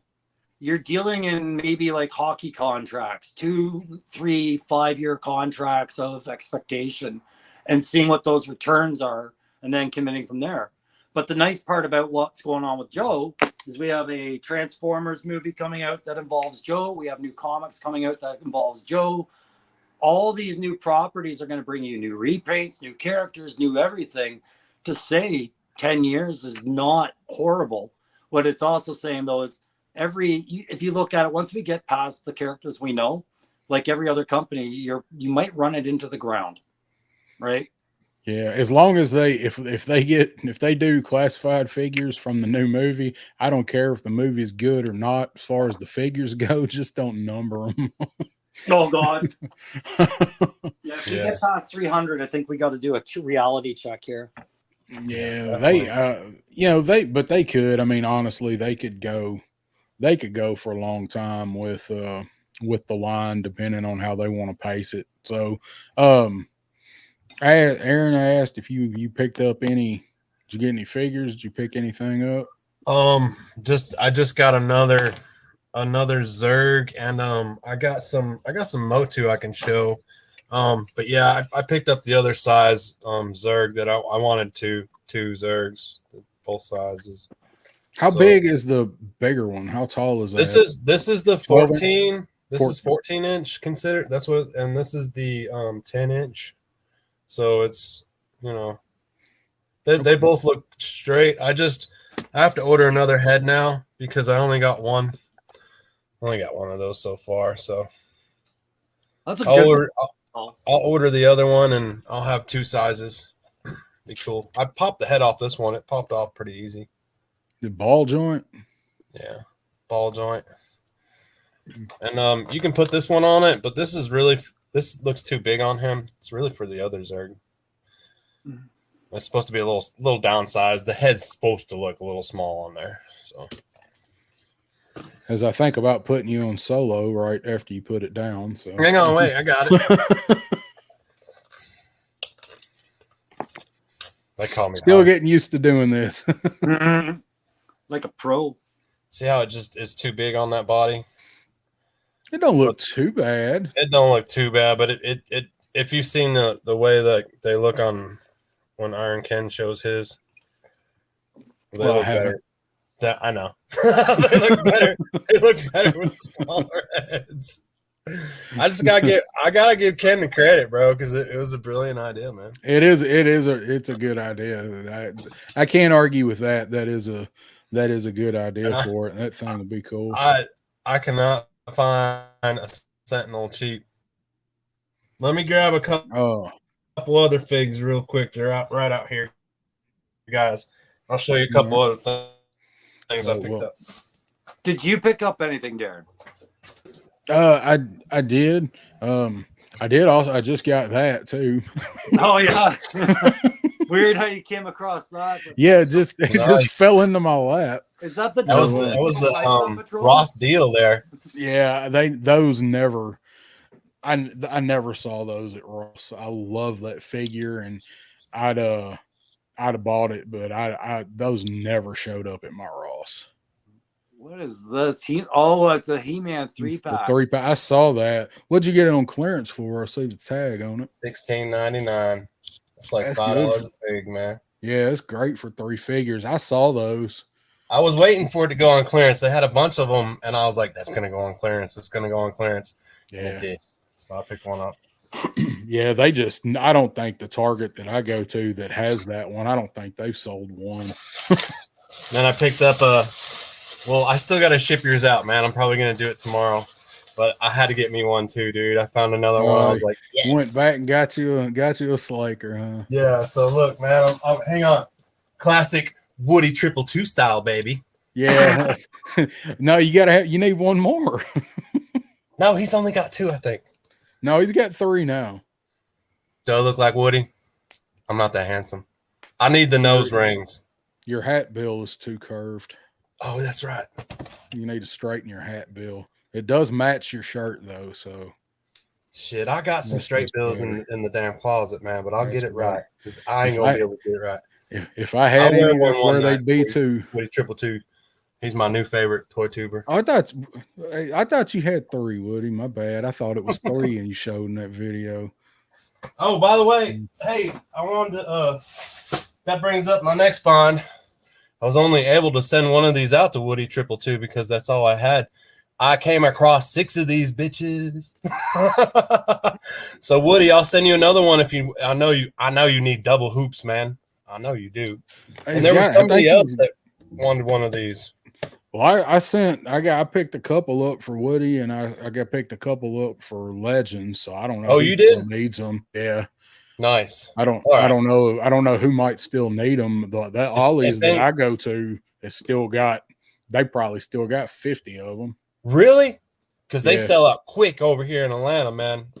They're selling. They're selling. I mean, they had 3 stacks to the max of them things, and they are selling, but they're selling slow. Oh, that's okay. I'm reading chat. Sorry. Yeah. So they are selling. They are selling slow, but they're selling. Wow. Yeah, they sell out every Ollie's that. Well, the one over here got cleared out in Cartersville, and then I've been driving real far, so I found a place in Gainesville. I picked some up. I had somebody else hit me up on Messenger looking for them. I forget who it was. I'll have to go through my messages. Well, if anybody else needs one, throw it out in the chat, and one of the 2 of us can pick one up for you. So I'll be back in that city next week. Oh, and I also got this, man. These are freaking awesome. See, that's dangerous. Chocolate cashews. Yeah, man, those are good. That's sweet Bro. and salty Bro. chocolate. And, yeah, they ain't as good as chocolate covered macadamias, but Salty. they're close. Salty chocolate balls in my mouth. Oh, man. Suckle my chocolate salty balls. Put them in your mouth and suck them. I've never Chocolate eaten on salty YouTube. I'm going to eat one right now. So with those basketball things, do each of them come with a backboard and hoop as well, or is it just the figure and the ball and the sneakers? You know what, man? Let's bust one open. It's just the court and the hoop and the ball on a little stand. The figures, like the figure, don't come with it. Oh, It's just- okay. I got some But yeah, figs, it's too. just the so I want to buy a kind of I still think $7 or $8.99, whatever they are, is too damn much for them figures. I keep saying it. I want to pick up the Ja Morant one because I'm in Tennessee and there's too many comedic opportunities. I've got so many 6-inch scale weapons that I can put on him and make it like shockwaves kicking the door in or something. So I want to pick up a Ja Morant just for comedy, but it's just they do nothing for me. But I don't watch much sports ball anymore, and when I do, it definitely ain't basketball, and I don't do the kind of diorama stuff that some of y'all do, so they just don't do much for me. Can I bring up something while Aaron sets that up? Yeah, you want me to make you large? Just for a quick sec here. So Shockwave was somebody that pissed me off because of the way the shield was and the way the groove was. Yeah. So the other day, I found my version of an Ollie's clearance sale, which was I found a misplaced classified in Walmart, and I bought it for $17 Canadian. And it was another Shockwave because I wanted to do a variant. So this is what I've been talking about. I pulled this part off and I flipped it so that this shield can go in his other arm now. And now that groove can be used by the pistol the way that I think it was designed to be from a right-handed shooter. And that's something I've been going on for a while. It really ticked me off that all this time, this thing was sitting on the outside where it couldn't serve any purpose. Yeah, that was, I looked at that when I opened him up and I was like, well, I don't think this is how this is supposed to be. No, it wasn't. I couldn't believe. I was like, but they made the piece so firmly set in there. I boiled mine, like put mine in hot water, not just warm, hot, right, and let it get jelly, and then I had to liberate it. Loki did the same thing. Yeah, you got it. Yeah, I like that shield. I mean, it's okay. I like it better than I like the Alley Viper shield. That's for damn sure. I like the Alley Viper one better because you could turn it. Yeah, I mean, people probably disagree with me just because it's Alley Viper, but I like Shockwave shield. Honestly. I do like Shockwave shield better. I do. Oh, did anybody put working lights on it? Aaron? Anybody done that? Aaron? I ran out of lights, man. Because I figured that might. It don't seem like it would be hard to do, but it seems like it would be hard to hide wires in a battery. I mean, it's just a shield, and I don't think you could do it with a button battery. All right, guys. Check this out. Yeah. Sorry, Loki, that's your vest on this guy, by the way. Okay, what you got? This is the hoop thing. Okay. Comes with all this, right? I got my hoop, my little stand where I can put my figs, right? I got that. Comes with that. It's got some adjusting holding stuff. This holds a fig. Yeah. You know, you put that on there. You can ride it up and down, right? Get that perfect height.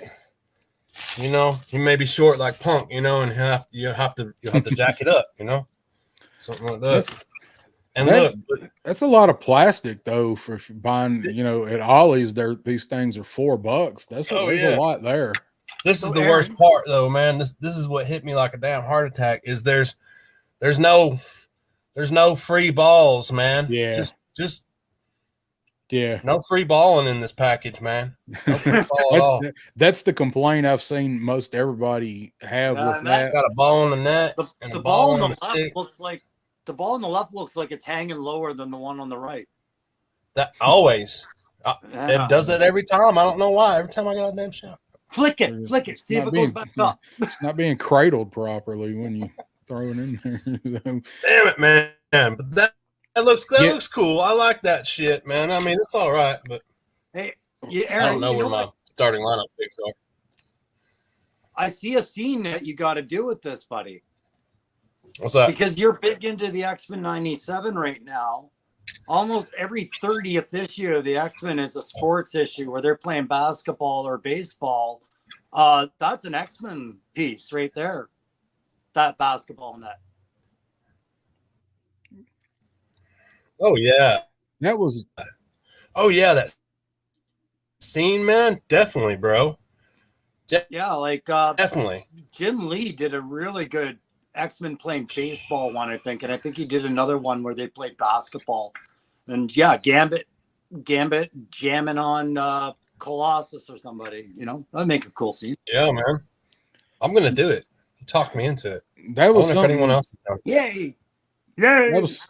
That was something I saw that a lot of people that were buying those, that was their main gripe with them. Well, one was the price of those things when they come out, because it was just, nobody was buying them. But two was there were no like interchangeable, like you should, like the Cobra Commander Super 7 Ultimate with the globe.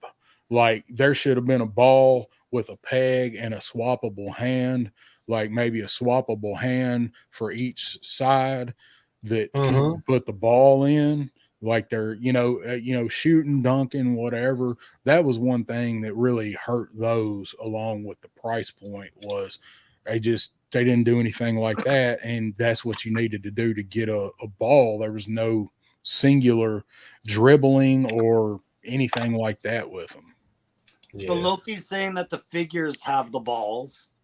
Do they? They did. But Someone better have the ball. No, I got some figs somewhere, man. Yeah. So I mean, I see the point though, because the balls are a little collectible in their own. You could have the arena stamp on the center of the ball. You could have the Harlem Globetrotter ball. You'd want an assortment of that too. Yeah. Yeah. I don't know. He says so.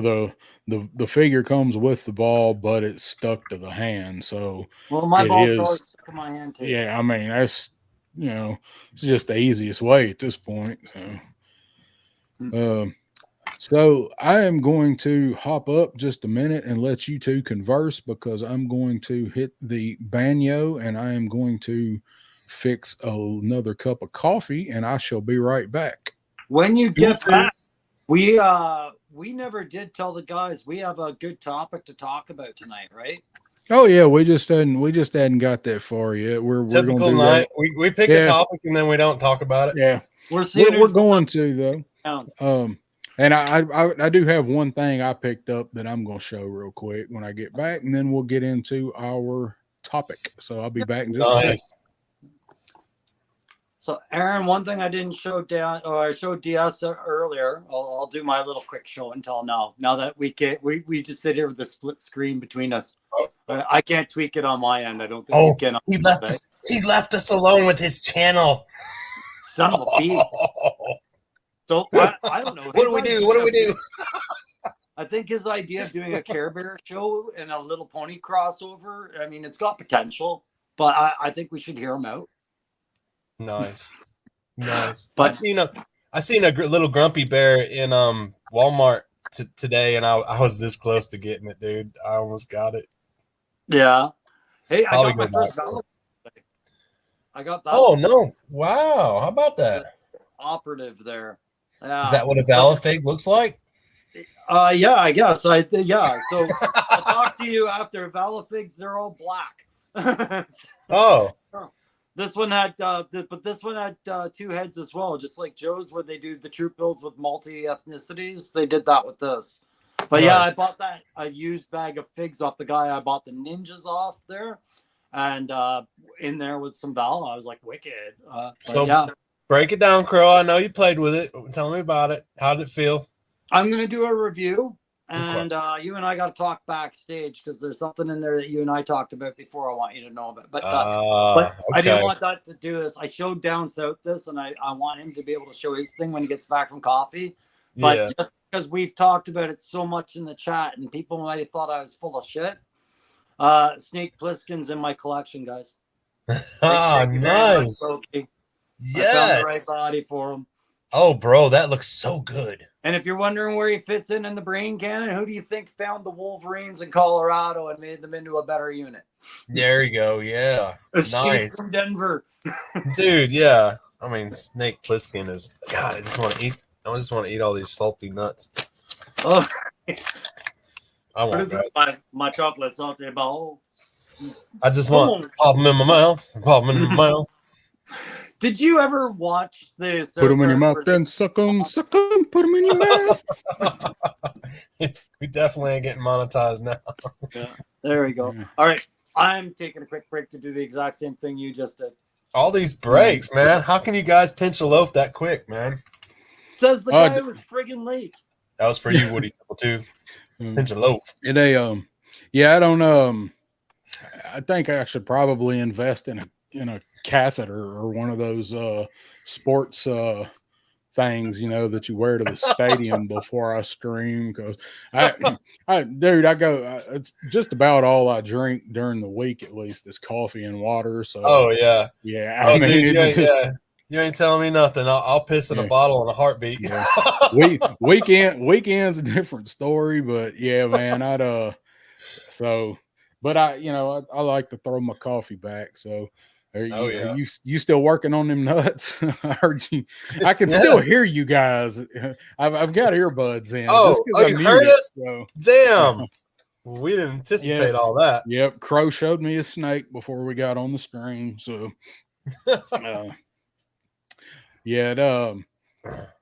I love those things, man. I love those chocolate covered peanuts and cashews and stuff.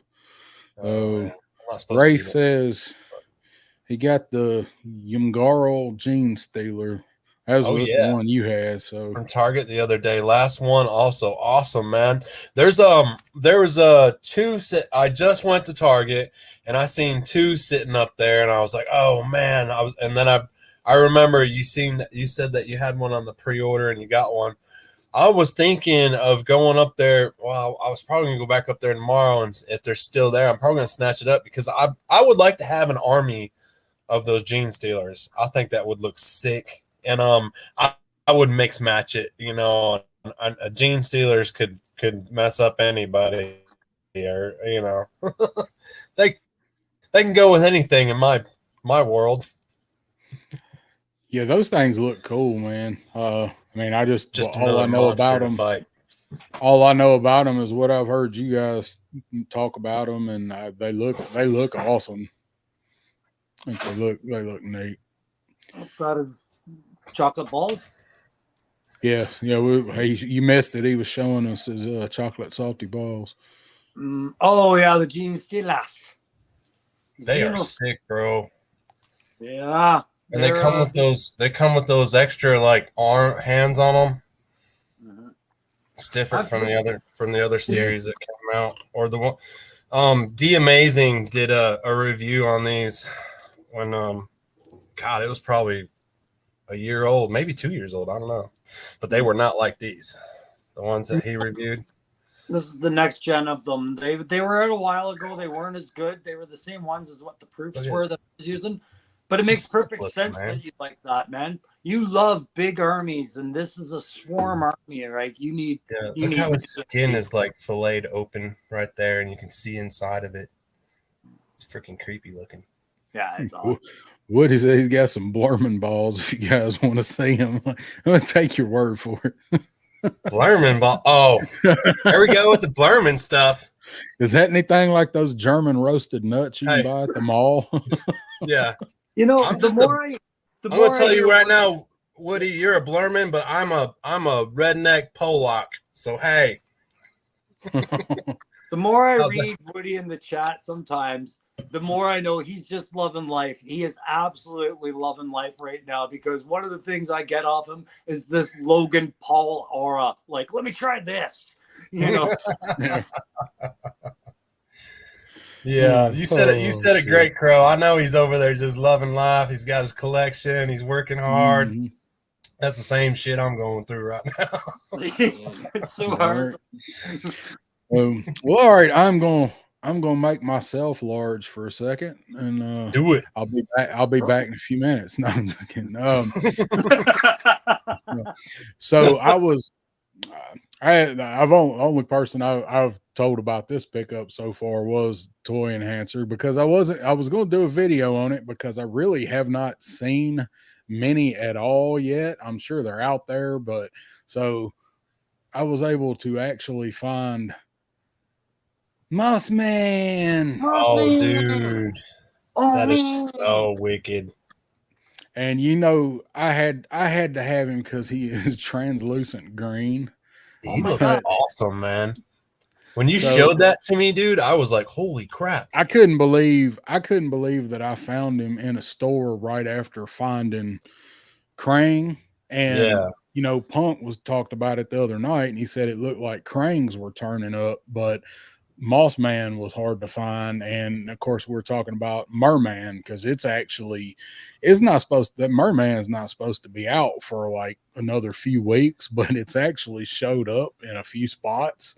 And so I've got my eyes out for Merman, but the Walmart that I found this in was completely like it's probably an hour and 20 minutes away from the one that I found Krang at. And this was the only Turtles of Grayskull figure that they had in that entire store was this Moss Man. Well, they didn't have any of the regular figures. They just had Moss Man. Is that one mine? Is that one mine? No, that was mine, man. Oh, man. Hey, I think we could do fair swap on the Slacker, yeah? Slacker for the Moss. Yeah, I hadn't paid you for, yes, I did. I did pay you for Slaker, didn't I? I think I did. I think I sent you money back. You did, man. We've been swapping money back and forth. I need to send you all the money after yesterday, I think. I'm going to send you some money. Damn it. So, all right, let's touch on our topic here. We probably lost half the people that started out watching this an hour and 20 minutes ago because we hadn't even mentioned it. So, but we have a good time, and we hope y'all have a good time listening to us just rant and cut up. And now to the point. Yeah. So, come up with the idea. So we are in May the Power of the Force, of course, and we don't really do a lot of Star Wars, but here with us, we talk all toys, mostly Joe's. What I do with Pop Blender, that's going to be almost all Joe's, but we kind of talk about all toys here and pickups and stuff. So since we're doing May the Power of the Force, I thought we would combine two of the best properties that have ever been made and kind of pit them against each other, but probably not the way that it sounds. I wanted to come up with a way, not necessarily could they exist in the same universe, because I mean it's in anybody's head canon, in anybody's verse. That's going to be on the edges of feasible. What I wanted to do was I asked both guys to pick two figures and come up with G.I. Joe counterparts to those figures. So we all picked two. We all have two characters, not necessarily figures, but two characters, and kind of think about what Joe's would be similar to them, just trait wise, personality wise. Maybe could you swap a Joe for that role in Star Wars for what they do, or vice versa? So that was kind of the idea behind that. And I asked guys a couple days ago, and they both picked a couple of figures that they thought that they had some thoughts on that might be possible for. So Star Wars for me was there before G.I. Joe. It probably was for most everybody here. my first love was always Star Wars, but my passion turned out to be GI Joe. So, you know, I bag on Star Wars just because of what it's kind of turned into in later years. But I love Star Wars. I mean, the original trilogy, and I really like the prequel trilogy a lot more than I used to. But it's always going to be there. Like I could watch the Star Wars trilogy anytime. So, I you know, think it's been a staple for me. as far as the prequel trilogy, if you were just to take out the stuff in the Senate and give me the Yeah. clip notes, I think you'd have a better set of movies. The Senate killed everything. Yeah, the pacing and Yeah. some of the unnecessary setup was a lot of the problem with those. I mean, it had some terrible dialogue and some bad acting, but so did the originals. I mean, when you come down to it, the originals had some not great acting and some not great dialogue too. Yeah, I'm sorry, but you know, I'm 50 years old, guys. I remember seeing this movie, Star Wars, at 77 in the drive-in right after Towering Inferno. All right, but I also remember when Phantom Menace came out. The caliber of acting back then, y'all thought that The Crow was this amazing cinematic masterpiece, and all these other friggin' 90s action movies were cutting edge. You look back at them 20, 30 years later, you can put them in their place, and Star Wars is no different. They're not immune to those criticisms, right? But Yeah. but was the story good? Yes. Right? Oh yeah. And it was just it was just a serial. It was, he based it. He took a Western serial and kind of set it in space and broke all kind of ground with it. With the effects and the scope. Like you didn't have a whole lot of movies that were set in space that had the scope that Star Wars had. There were a few. I mean, Space Odyssey. If you wanted to doze through most of your movies, there were some, but that was the groundbreaking part with it was just the visuals and just the wide story that actually it was kind of tropey, the princess and you got the scoundrel with the silver lining and you got the golden boy hero. It was kind of tropey, but you'd never seen it done that way before. And it really took everything into a whole nother level, and you look back now and you can point out, like you said, some of the shakier ground with it, but it's still awesome. I mean, that original trilogy is still awesome. And like we saw on that Netflix there, the Toys That Made Us there, like it was so groundbreaking that toy producers were not ready for a thing like Star Wars. They thought it was a ridiculous concept, and the first guy turned it down, right? Based off a sketch of Darth Vader and Luke Skywalker concept sketches. And when they interview him, he is half joking, and he says, "How do I feel about being the guy that turned down Star Wars as a toy property? You got a friggin' rope?" And he wasn't. He was only half joking, right? Yeah. Yep. And that was one of probably the smartest decision that George Lucas made was retaining the rights to the likenesses and the actual designs and everything. That made him more money many times over than the gross and the profits from box office and ticket sales. I mean, the merchandising from that movie is what made him a billionaire. Mm-hmm. Cobra Crimson Commander, Star Trek came first, buddy. Yeah, it was that one was a little before my time. Space, the final frontier. I was just a wee. The toilet flush was the best. Yeah. Thanks. But that was for you, Woody. And that was another thing, and I'm glad he brought it up. And I think we talked about this at some point, you and I, about how Star Trek and Star Wars, the biggest difference, one of them was how they were introduced. At the time, Star Trek was this social construct commentary on what they were dealing with at the time, be it political or geo, right? Star Wars has nothing to do with any of that. It's a fairy tale. They were it's a fantasy. Different beasts. Yeah, in a whole nother galaxy, Yeah, and it far was away. far away. And it was a Yeah. long time ago. They explained it right from the rip. Like you Yeah. will know this. Yeah. Star Trek was in the future, and common Star knowledge. Wars was a long, long time ago. Yeah, it's already happened. Mhm. Long time ago. So, which one of you guys would like to go first? Go ahead, Crow, with what you were going to say. Nope. I thought Aaron could go first. You and I have been No, stretching it out a little. bullshit. It's Darren. Now you got to go first because it's Yeah. your theory that you I'm- came up with for us to I'm- think I'm about. I'm the it's my stream. I go last, so you guys, you want me I'll to give you one of these salty chocolate cashews, man. If you go first, just take it. mail him a cashew. Okay, I'll go. Okay.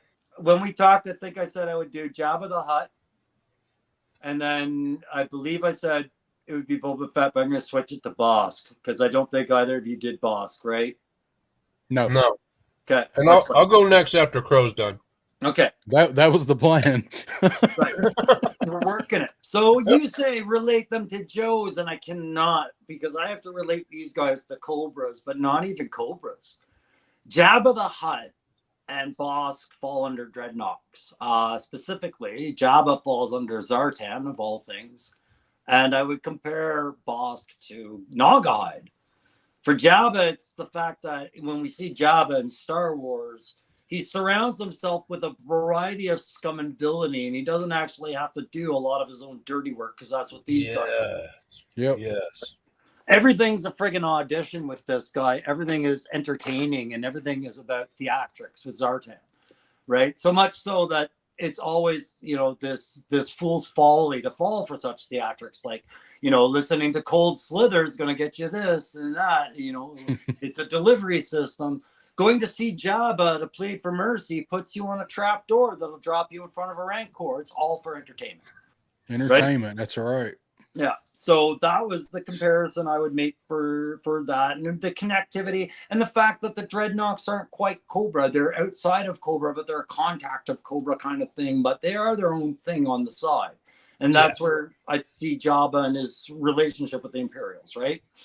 Yeah. And if you were out in everyday world as a Joe and you encountered somebody that was following you too closely, you might think maybe that's Zartan in disguise. Just as if it were happening on Coruscant, you might think, well, the Hutts have their agents everywhere following us, just like they were after Solo, right? So that's the last reach for that. And then for Bosk, it's simply Transdoshans, which Bosk is, have this predilection to they're skin traders and fur traders, just like Naugahyde's a poacher. And they hunt Wookiees. They make more off Wookiees than a Canadian off beaver pelts in the 1600s, right? So that relationship. It's an odd reference to throw out there, but I think I see where you're going with it. Yeah, there we go. How did I get there? But they both wear yellow. How's that? They both there you go. Oh yeah. That's pretty much as far as I can go with those two. We good? Nice. I like it. Yep. Well put. Well played, sir. Yep, I can see that. And like, I don't, Dreadnoks to me, like you said, they're like just rogue PMCs. They're not really, the definition of it, but they're contractors. They're just somebody hires them when they need some extremely dirty work done and want it done sloppy, and it just need the job done. And you come in, you throw those guys a bag of gold, and so you can hear Buzzer go, "Gold, lovely," that weird ass laugh he does, and I always like that part. Yeah, they're all Australian, right? Like, are we keeping them all Australian throughout? They were. Let's see, Ripper was from Tasmania. Where was Zanzibar from? I don't really count Zanzibar because I don't like him, but they were for the most part. Yeah. Torch? Where was Torch? Anybody know where Torch was from? I should know that. I thought he was from America, but yeah, like it's just back in the 80s, it was almost like the U.S. thought all bad people either came from Germany, Russia, or Australia. Yeah, right. Bobby says he thought Buzzer was British. He was, and then when he wound up going to Australia, it took on more of a Australian. He absorbed everything. Yeah, he absorbed everything, and his British morphed into a more Australian. So Yeah. He weren't he was I said he weren't no poser. He was no. Yeah. Actually, Well, it leads kind of back was. to all the Mad Max was filmed in Australia, wasn't it? Yeah, I mean, Yeah, it's an Australian movie. They, It ties Speaking of all which, back Furiosa getting ready to come out. Sorry, Furiosa's getting ready to come out. That movie is going to be badass. But Aaron, you're right though. It's and they've said Mad Max was a huge influence on the Dreadnoks back then on their design and intent, right? So, but yeah, Furiosa is going to be awesome. I gotta check that out. And whatever her name is, that girl. Oh, Charlize Theron. No, the one that's playing her in Furiosa is Anna Taylor. Oh, or whatever. Yeah. Queen's Gambit chick. I have played an amazing Ileana in that New Mutants. Say what you will about the New Mutants movie, I liked it. I thought it was fair, but she was the perfect Ileana. Rasputin, 100%. Colossus's little sister, demon girl, awesome. Yeah, nice. I just pulled it up. Yeah, she looks the part too. Actually, I have no clue what that movie is about, so you should check it out now that you're on your X-Men kick, because that's the X-Men's junior team. Theriosis, right? Yeah, it's the prequel for the Mad Max, the one that come out, like whatever, 5, 6, 8 years ago. And it's okay. It's her origin. Oh, okay. No, I haven't seen that. Damn. Yeah. Isn't it Hemsworth that's in it there, 3-star? Yeah. He's plays Dr. Dementus. Sweet. And it does have, and it's got, I got it pulled up, and it actually Tom Hardy is in it. Oh yeah. Hey, good night. So Loki. I don't know how. Loki out. Appreciate you, man. Loki. Thanks for coming by, Loki. Thanks, buddy. Well, I'll tell you what. I will start my Joe Star Wars if you guys are down. Yes, do it. Because I'm dying to hear Darren's. I picked who did I pick? Yeah, I picked Luke, right? And I mean, you guys know where I'm going with this, man. Luke and Duke. I mean, come on, man. Come on. They both show determination, leadership, they both had the Force. Scarlett's probably sister. That their names rhyme. They had blonde hair. Well, Sandy Brown or whatever. Yeah.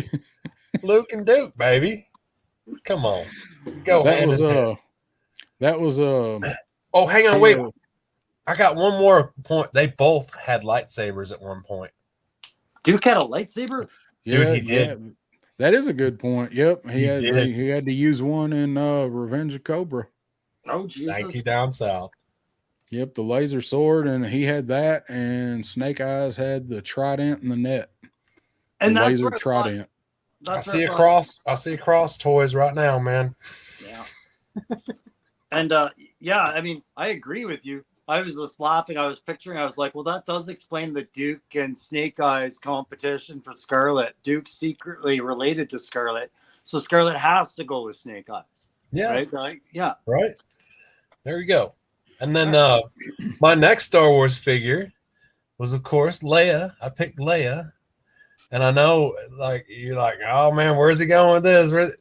I'd have to say Leia and Lady J, man, because she was always she was getting balls deep in the shit, man.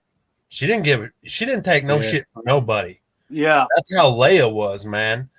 And I mean, most of the girls in G.I. Joe didn't take no shit, but specifically Lady J, man. Yeah, I agree.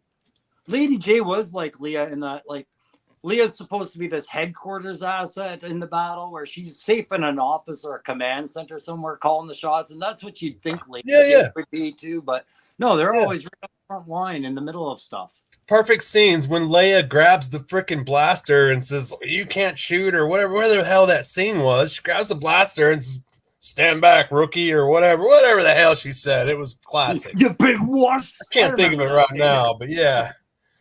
She started blasting, and that's like Lady J had a lot of scenes like that too, where she would just take control of the situation and be like, "Oh yeah," and then freaking kick him in the face. And yeah, I can see that. I always like Lady J way better than Scarlet myself. In in the cartoon especially, Scarlet was the perfect female equivalent of Duke in the cartoon. Like, she was almost like a little too perfect, to me. She just always liked Lady J better. Like you said, she was always like, who else is gonna give Flint so much shit?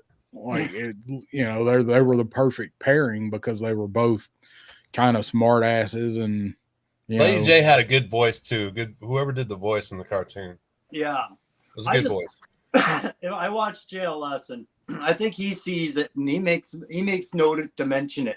If you watch anything about when Scarlet was the only girl on the team back in the comics time, when by the time Lady J or CoverGirl came around, Scarlet was always portrayed as not liking them. She didn't like them right away, right?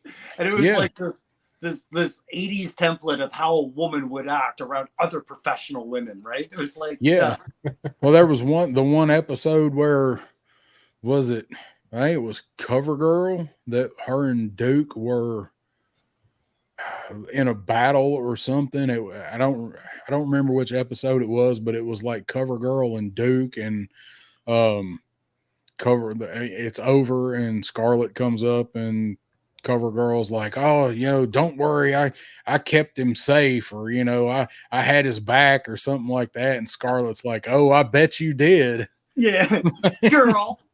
Yeah. Like, yes, I remember. I briefly remember what you were talking about. There was a little something going on in that. Yeah. I just watched that. I watched that episode a couple of weeks ago, and I can't remember. I don't remember which one it is, but that was what happened in it. And so when you realize that an entire generation of boys thought that girls should act that way. Yeah, that was really, he says it was BJ Ward that did her voice. Okay. Gaslands is here. What's going on, Gaslands? Yeah, I always. What's up, Gaslands? Good to see you, buddy. Have you ever put together who Carol or not CoverGirl? Lady J, what her name was actually a shout out to? Allison Hart Burnett. Yeah. Was it Allison or Carolyn? Yeah, it was Allison. Who's Allison? Yeah. So who are some of the biggest stars on TV? Carol Burnett. Carol Burnett, man. And she had similar hair.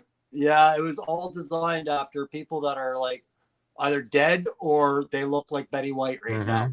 Right? That's their action. Unique voice. Yeah, her figure was rough, but we're in May the Power of the Force, and everybody's talking about that monkey face Leia figure, but Yojo June comes around. Somebody needs to address the monkey face Lady J figure from Real American Hero. Damn, it was an ugly figure. She was the Falcon of that year. I was gonna say they were coupled, right? Like we couple them. Yeah, they didn't do her no favors. It's good. That was a kind of a made up face. The last two left over at 2 a.m. in any bar, right? Yeah, when the lights come on and you're like, oh, what the hell? Oh God. Yeah. Oh damn it. All right, let's go. I got a dimmer switch at the house. Yeah. Nobody I know's here. Yeah, that's right. Making sure all your buddies have already gone. Yeah. So who did you pick? So I actually picked two, and one of them will probably be no surprise, but the other one may be. So I'll go ahead and pop this dude up there. What you got? Some clips? He's Oh, got yeah. some. Yeah, It's a trap. So Admiral Akbar, and I'm on tenor, and I just typed in "it's a trap" because I knew a bunch of this was going to come up. I say So, that at least once a day. It's a yeah, trap. man, I say it all the time, man. So, I can't wait to um, hear you connect this to a Joe. so I actually connected this to several Joes. Yeah, good, Um, good. quite a few Joes. So I looked at Admiral Akbar as obviously he's an admiral, right?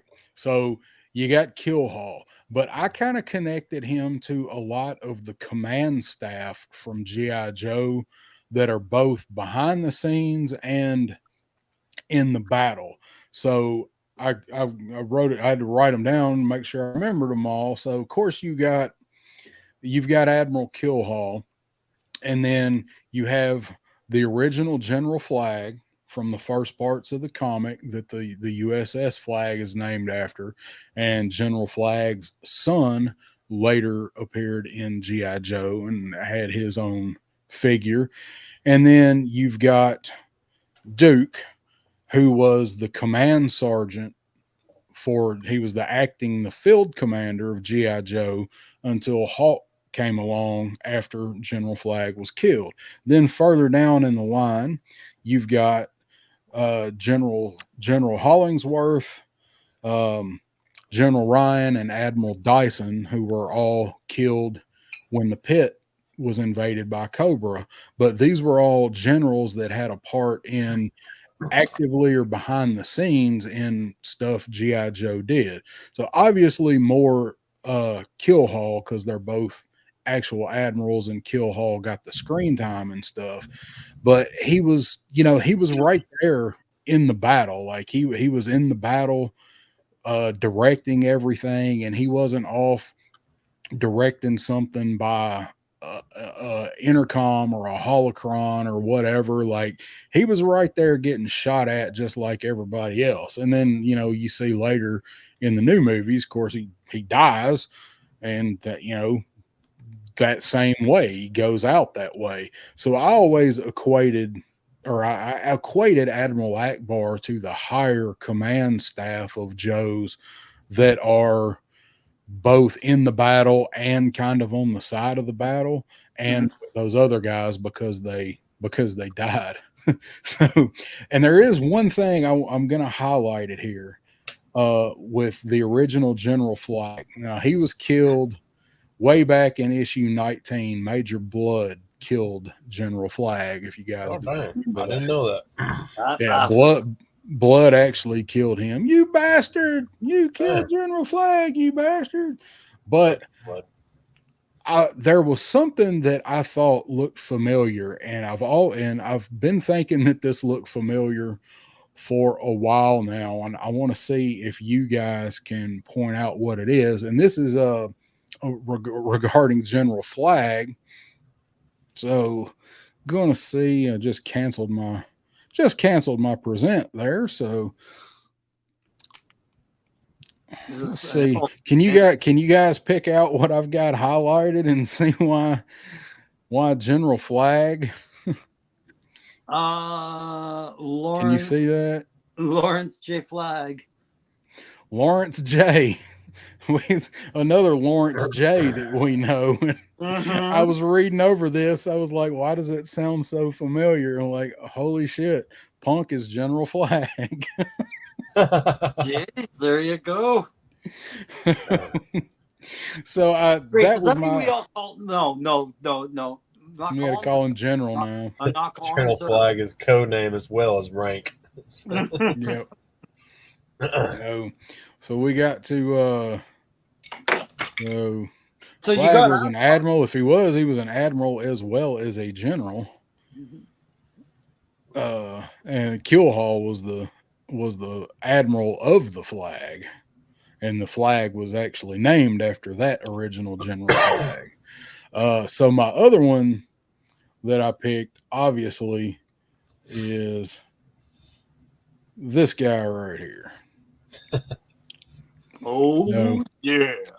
So of course I had to pick my boy Lando, and there he is in Solo. Got a Lando. few shots of him here from Solo before you actually get down to is it animated before you actually get down to what we know is Chewie choking the shit out of him. Mhm. There's my shot. I like that shot right there. But I always really liked Lando. Yeah. Lando was my favorite character as I got older. So when I was younger, I liked Luke. As I got older, I realized that I probably like Lando a whole lot more. And Lando is hard to equate to a Joe figure or a Joe character because there's so many aspects of Lando. You see so many sides of him. I couldn't nail Lando down to just one Joe character. So I've got a few Joe characters that I kind of equate Lando with that he could swap places with in the Joe verse, right? So the first one that I've got him equated to is Ace, the Sky Striker pilot Ace, because Ace was incredibly smart. Ace, they also called Ace because he was good at poker. And we know Lando liked to play cards, although, evidently he wasn't too great at it, but we know Lando liked to play cards.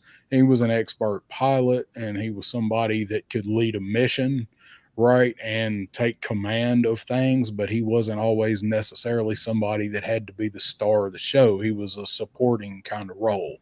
Yeah. So I had him with Ace, and then on the flip side of Ace, I could also see him being Copperhead because Copperhead also liked to gamble and was not very good at it.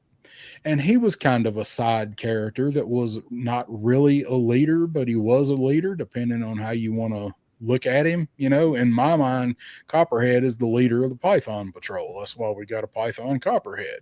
Yeah. And I thought those similarities between them, they both like to gamble and they both have lost big time. Lando lost the Falcon, and Copperhead wound up in the servitude of Cobra over his gambling debts. So the next two are Flint and Wild Bill.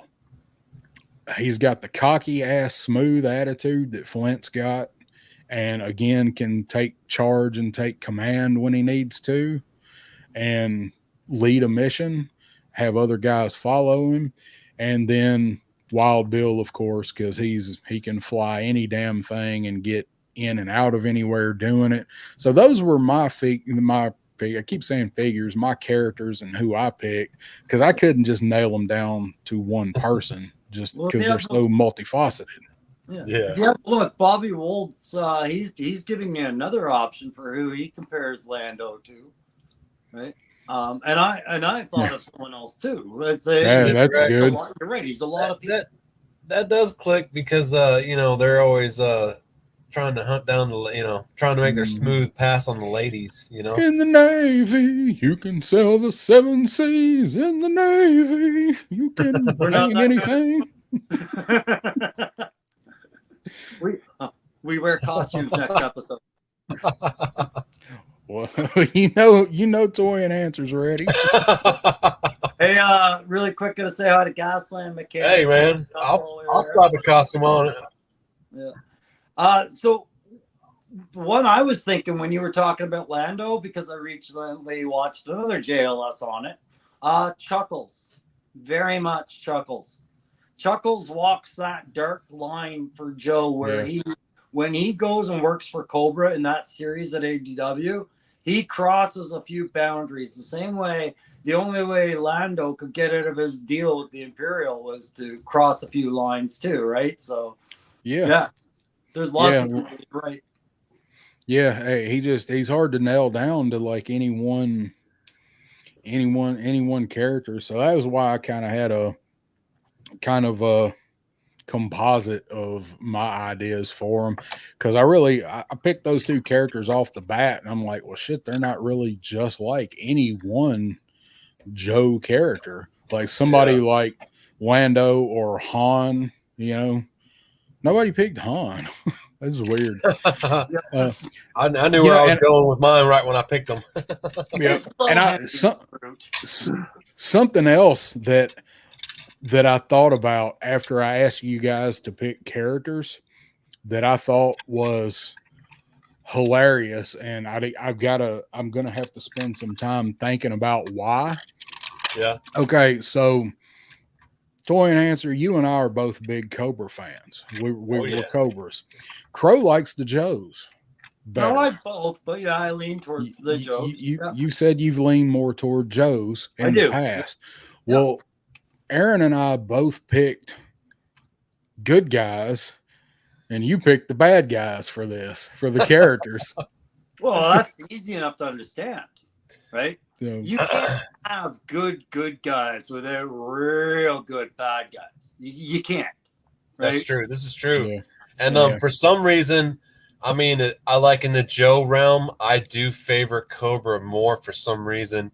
And then, honestly, guys, in the Star Wars realm, like I want to be Luke Skywalker, so I kind of swing both ways, man. No. Yeah, I'm gonna clip that. I didn't think I'd ever say that, but I'm here to tell you. My buddy talked about Star Wars a lot, and he was always diehard Imperial, because if we were playing a tabletop game about Star Wars and picking sides, he'd be like, "Oh, sure, I'll be the Galactic Authority, you know, the legally democratic government in play and all this." Like, he'd always play them off as though anybody fighting the Empire were terrorists. You were always terrorists if you were fighting the Empire. And Yeah, and he would on use paper, that's how it looks. well, and the logic stands up, right? Like, Jedis are religious fanatics. You know? They're zealots. Yeah. Woody's got a good one. I don't think they're interchangeable. Hey, yeah, C-3PO and the bat, huh? Yeah. Woody, when I did my C-3PO video for Power of the Force, there was a whole list of other properties I wanted to work in there, and the bat was there to rub it in C-3PO's face how useless he was, right? Look at me, I've got all these arm attachments. You can't even move yours. Well, did you ever hear about 000 in Star Wars? 000. So basically, they made another 3PO and R2 unit, except 000 is an all-black version of C-3PO and is an assassin droid. So instead of shaking your hand like 3PO would, he'd shake your hand, but he'd inject you with a toxin. Like, he's just a murder machine. And the little R2 unit is this walking gun shop, right? And all I could think of is, like, that is exactly what C-3PO wanted to be his whole life, but couldn't. And then, you know, what they do, they made him black, and now he's dangerous. I was like, oh my God, the commentary here. I just had to look that up. I just pulled that up over here. Yeah. That's badass. Yeah. That's like I have not heard of that before. I don't know.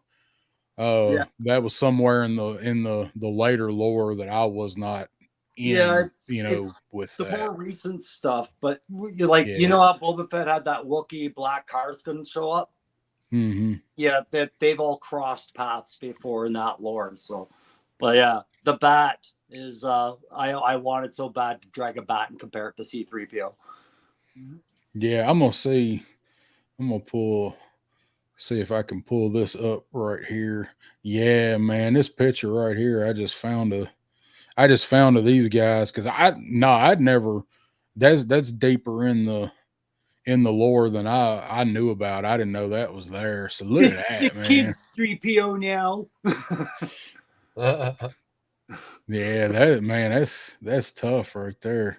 Well, and yeah, so when they did the last Star Wars movie and they awesome. started talking about C-3PO reading Sith and his eyes turning red, I was like, they're not making this the origin of that, are they? And I was, oh shit, no, they weren't. Yeah, that's a cool illustration right there, man. Yeah, be a lot cooler if you had a lightsaber.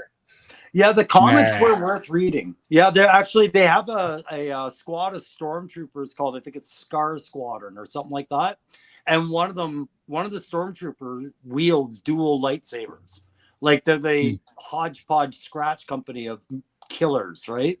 Like some of the comics make Star Wars more interesting, like along the line what they're doing with Joe. Yeah. Yeah, that was, all of that extra stuff just it enhanced it. Was what it did. It made something that was already cool and made it better.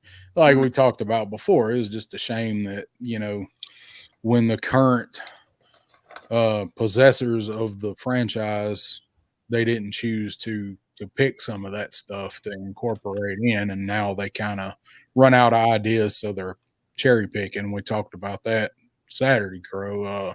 I wish they'd have done a little more with that stuff. It's like G.I. Joe. Like they can't get the fucking movie right. They have the story in front of them. Like use it. Yeah. Well, yeah, and I watched it's all right there. Yeah, I watched a few different YouTube videos recently that was diving into why they haven't had another swing at the cat with G.I. Joe until this Transformers stuff. And apparently there's been a lot of stuff brought before Netflix already, and they've not launched it. Now, there was stuff about Joe in that. So, it's weird why people are saying no to grow the lines when there's so much more money to be had in introducing new things from old ideas, right? And we know they're not afraid to put money into something that's going to fall flat on its ass. I don't know why they won't just listen to the people that are in the know. Woody's got a good one. If y'all saw that Storm Shadow and Darth Maul mashup, that would be cool. Yeah. X-Wing Conquest. What's up, Action Figs? Thanks for popping in, man.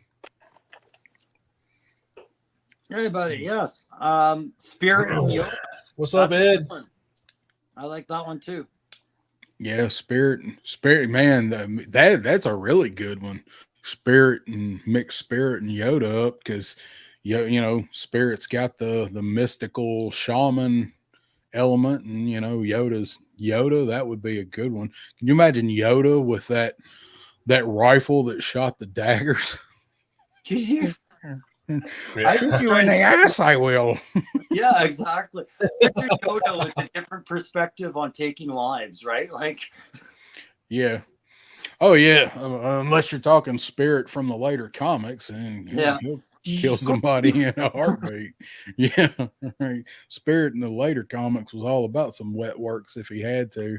Yeah, man. He was more like Hansi and Fargo. Yes, sir. Let's see what he says. Jar Jar and any of the Dreadnoks because they're dumb as fuck. What did he do the fart sound? Jar Jar, but he sounds like Buzzer. So if I were to compare Jar Jar to anything, it's just the name. I can't even picture the character. I refuse. And so I would just go name for name, which is stupider. Jar Jar or Skid Mark, which are you more bothered by when you hear? Right? Like, I don't know, man. Jar Jar could, Skid Mark could be a couple different things, but Jar Jar just conjures up images of Jar Jar. Yeah. I've got my brain trained to when I hear Skid Mark, try to actually think about a skid mark on pavement. Try, right? There's no way to not think about Jar Jar Binks when you hear Jar Jar. Yeah, so I guess it's important where you hear the word skid mark, where you are at that time. Oh, Action's got a good one. Check that out. Fatal Fluffies and the Ewoks. Oh, that's awesome. So Fatal Ewoks. Fatal Fluffies that look just like Ewoks, and that would be the shit. And they just they're banging on Cobra Trooper helmets and like Range Viper helmets and stuff. Oh, that's a good one, man. The Ewoks just evolve into Wookiees and then just rip people's arms off and shit. Yeah. Yeah. I just read Woody, His skid mark is what happens after the fart noise.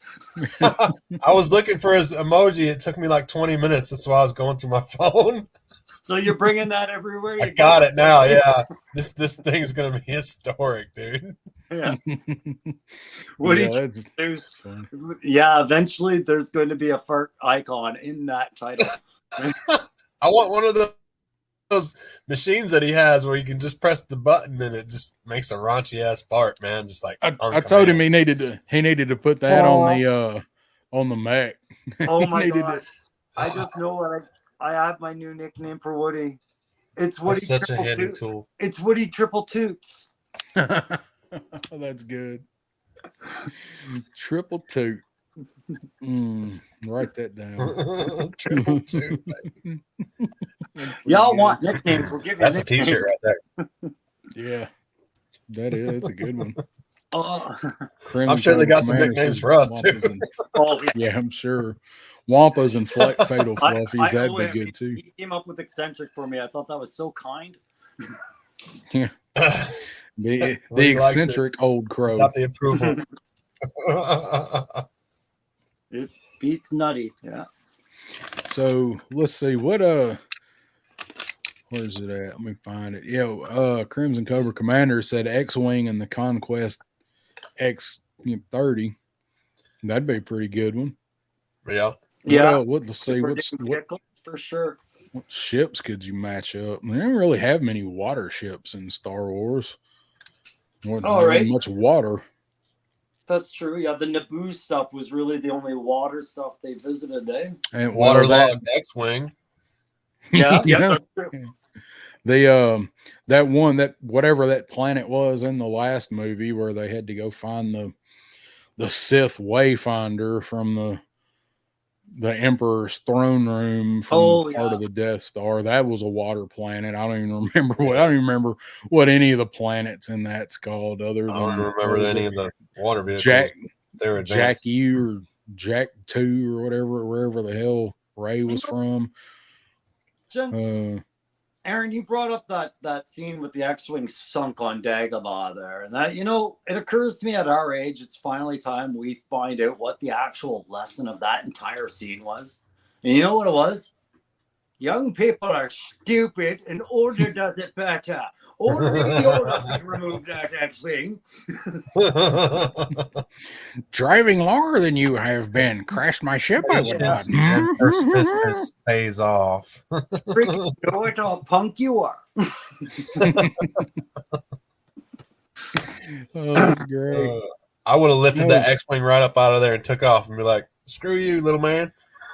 You'd have engineered some kind of system out of logs and vines. And shit. I'd have it out in like 30 minutes. Be like, see ya. Voodoo or science. Voodoo or science. All science. Force that. Yep. And put a fulcrum over here and electric winch. Did you know vines count as ropes, by the way? As much stuff's been made out of them over the years in different properties. Apparently, they're strong as nautical ropes. Apparently, there you go. Hey, Star Destroyer flag. That's good. I've got a question. Let's reverse this. Let's take a Joe of relevance right now, and let's find the Star Wars equivalent. And I'm going to spring an idea, and you guys might need to look it up if you don't know it. But the new hot topic is V4 Snake Eyes. Yeah. Yes, I've seen that a lot. Mm-hmm. Iron Ken even did a video. Few people have. Yeah. No. Oh no. No. I neither. Oh, I thought you meant just that was what was being talked about right now. No, I neither knew that there was a video nor saw it. No. Yeah. So apparently the buzz is that V4 Snake Eyes might be on his way. So if the one person that asked for that could raise their hand and tell us about a Star Wars character that the V4 Snake Eyes reminds you of, that'd be great. I'm just kidding. Actually, I'm interested to see what they do with it. It reminds me of Super 7. Yeah, I was trying to think. What's up, Daredevil? About that V4, that V4 fig that Lenny had in his hand. I mean, I think I heard it on Punks. I could be wrong. Probably. That he was just had an old figure in his hand. That was it. He was at his desk. So I mean, is that what it was? This may be like a big thing that just blows up, and there ain't gonna be no V4 Snake Eyes. You know what I mean? You just happen to caught a picture with Lenny with a old fig in his hand. I don't believe that for 1 second. You don't believe that's coincidence? No, I don't believe that was a coincidence at all. So you got to figure they've got a handler behind that camera that makes sure they're dressed right, they look right, they're in the right positions, and they don't have shit in their hands that they're not supposed to, right? They were in a conference room, they said. It looked like just a regular Zoom shoot from a desk, man. You know. So you know, they said they were in an empty conference room in I guess Hasbro's secret lair. I don't think for 1 second that was a coincidence. I think it was a not so subtle nod or Easter egg, whatever you want to call it. Yeah. Cause you know that figure's coming. Yeah. I mean, you know, 3-0 is making it. They're making that figure's coming out from them. I think it's supposed to be out toward the end of this year. Maybe that's what we were talking about then. I know I've seen them drop, but I thought the speculation is it was going to creep into classified. I was like, oh yeah, it is. I mean, yeah, it is. But that's where I've seen it lately is because 3-0 was doing it. Okay, and it's nice. The fact that he was holding it is, I don't think for a second is a coincidence. It's nice, other than the fact that it's V4 Snake Eyes. Well, when I say dear God, no, it's just because the reprints, like when a character's on its 4th iteration, somebody's got to hit the brakes and go, we have 322 more guys that people are asking about, right? Like, let's pause. We've had more than enough Snake Eyes, Roblox, Scarlet Duke, right? But Woody Triple Deuce has a good question in there, and I did see Daredevil Dave saying Snake Eyes V4 is the only one I got left from my childhood, and that's what I mean. Like, Hasbro will do right by Dave, right? And they'll make a good figure out of it for him for sure. I'm just curious why now, you know? But yeah. What's up? Matthew Matson just popped in. Hey, Matt. And, what's up? And he said Chris McLeod. Just a 375 figure in his hand. Always kept figure in his hand when he's designing figures for classified. Yeah, that makes sense. It does, but I just think the fact that he had it out there on that stream, they might not even acknowledge it, but I personally think it was an Easter egg, but it's not. It's an Easter egg, but we know that figure's coming. Like it might not be this year. It might not, who knows when it's going to be, but we know we're going to get it. They're not going to quit. They're not going to quit digging in the Snake Eyes mine. He's the face of the brand. So yeah, I never liked that version of Snake Eyes. I didn't even have that one when I was a kid.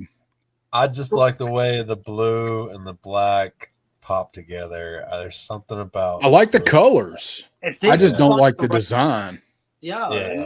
Who knows? They're going to make figures that did look bad to us then look appealing now, right? Like we can accept that. Things like Big Boa grow on people, right? So yeah, well, I mean, and it turned out that was also one of the best damn figures that has come out, period. That was, as I said, one that I wasn't going to buy. Woody said, got a question. What happened to the Mad Marauders, Sergeant Slaughter and Spirit Lowlights? They've disappeared. Yeah. Hadn't heard much about them at all lately. I'm not sure.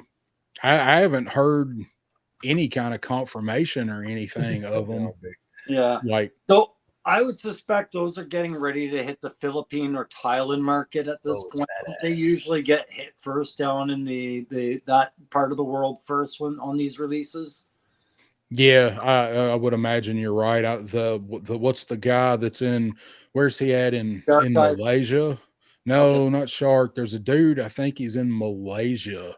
Yeah, and he does he gets a lot of stuff in hand first. Him and there's him, and then there's the Roland Avellino. He gets a lot of them early too. And I think one of the two of them will wind up getting it. What's up, Pop Blender on the way home from work? Listening, go, oh, you got to go back in the morning. Oh, Damn. it ain't no good. So with regards to why we're not seeing them, I mean, my only theory to that would be look at how they were received and look at this new, how things get publicized, right? They get publicized on Facebook and all these social media forums the day of the toy commercials kind of done. And as soon as the Mad Marauders came out, what did we do? Well, that looks like junk. Don't like that. Why are they doing that? More repaints. Oh, I was excited for the Marauder Spirit. I want it to come out. Yeah. They're also, probably a pass for me. Yeah, but that was what the videos were for the most part. It was neat. Oh yeah, yeah. And then, how did that follow up when they drop Shockwave and the Night Ram? Any better?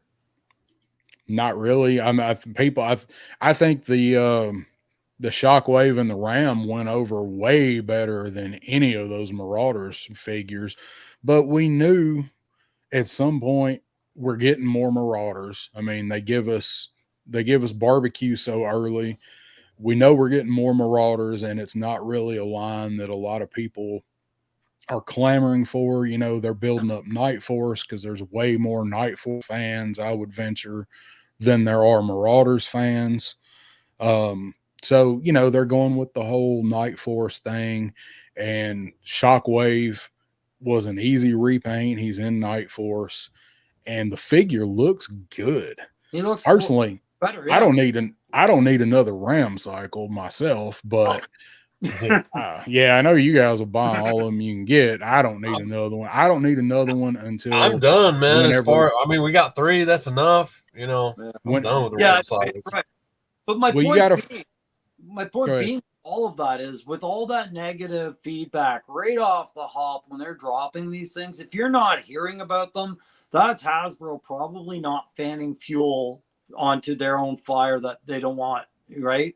What I would be doing if I was running that company is saying, okay, that had a negative impact, cease all discussion about that, and we'll just see how the figure sales go once this is on the shelf. We'll see if that feedback matches what the end retail reports say. Because rather than let people keep talking about it to damage those possible sales later, I'd want it quiet. Yeah, but it's kind of one of them things that once it's out there, it's out there. I mean, it might not be constant buzz being drummed up, but I mean, like, you know, you brought it up. We know it's out there. Yeah. Yeah. So you got to figure, but when stuff like that, when it leaks, right? Leaks in quotations, they usually don't address it much more until we see it. Yeah. No, whatever it is, like it'll come out, it'll get leaked, and it never comes back up other than it's out there. You know, a lot of people thought those figures were fakes when they come out. When leaked. We were seeing them already boxed up. We didn't see any digital renders. We didn't see any photos. It was just good to go. It was like, what stage of this are you at? Clearly, they're hitting retail shelves somewhere, and that was months ago. Well, I think those images were probably copped from probably packaging or distribution right when they come off the line and get boxed, and something like that. I think that's probably wherever those images come from. That's where they got jacked from. I'm trying to pull that up. So I got his tank pulled up right here. So there's what we're talking about. I got to remember that I can actually do that more. Mm-hmm. I've got to figure out how to do that. I'm always over here trying to click on the comments and never get them to pop up for some reason. I do like that with the Sarge though that they did do the Marauders color on the minifig. I like that he's coming with the minifig. Dude, they look good, man. It's fucking Spirit and freaking Lowlight, and it's like shit, man. The Marauders, bro. I like them better than their original versions in the 80s when they had that repaint, because those figures were almost a half bright green, dark. And they've done Barbecue, man. I think barbecue, the blue one looks better than the freaking red one, I think. I do too, and I love barbecue. I think barbecue is one of the most underrated figures in the line. Yeah, he And had a actually lot one of of the a lot of. I mean, he was in the cartoon a lot, man.